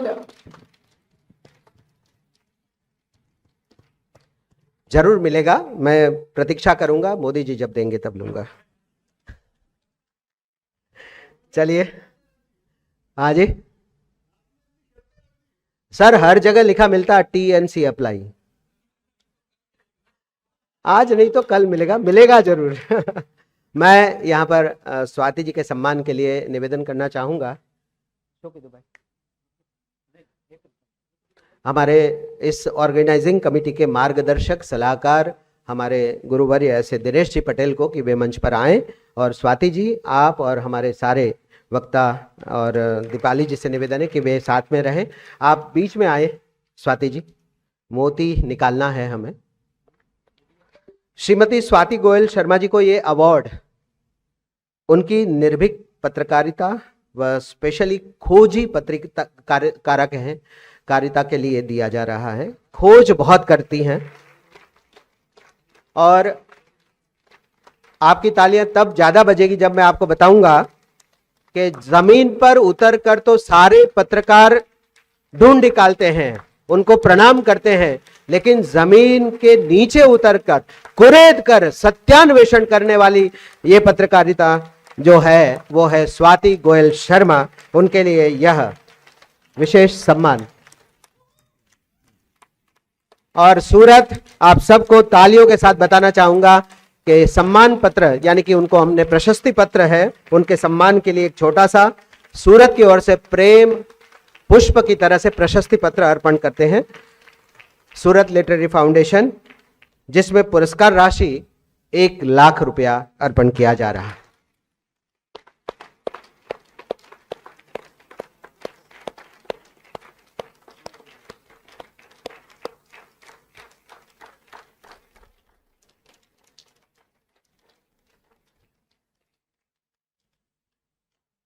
यत्र नार्यस्तु पूज्यन्ते रमन्ते तत्र देवता। ये नारी का सम्मान है और देवता प्रसन्न हो रहे हैं। धन्यवाद आप सभी का। इसी के साथ ये सत्र का समापन करते हैं। सभी वक्ताओं का, अनुराग जी का, अजीत जी का और बहन दीपाली जी का और स्वाति जी का हम तहे दिल से बहुत बहुत धन्यवाद करते हैं। गुजराती में कहते हैं आवता रेजो।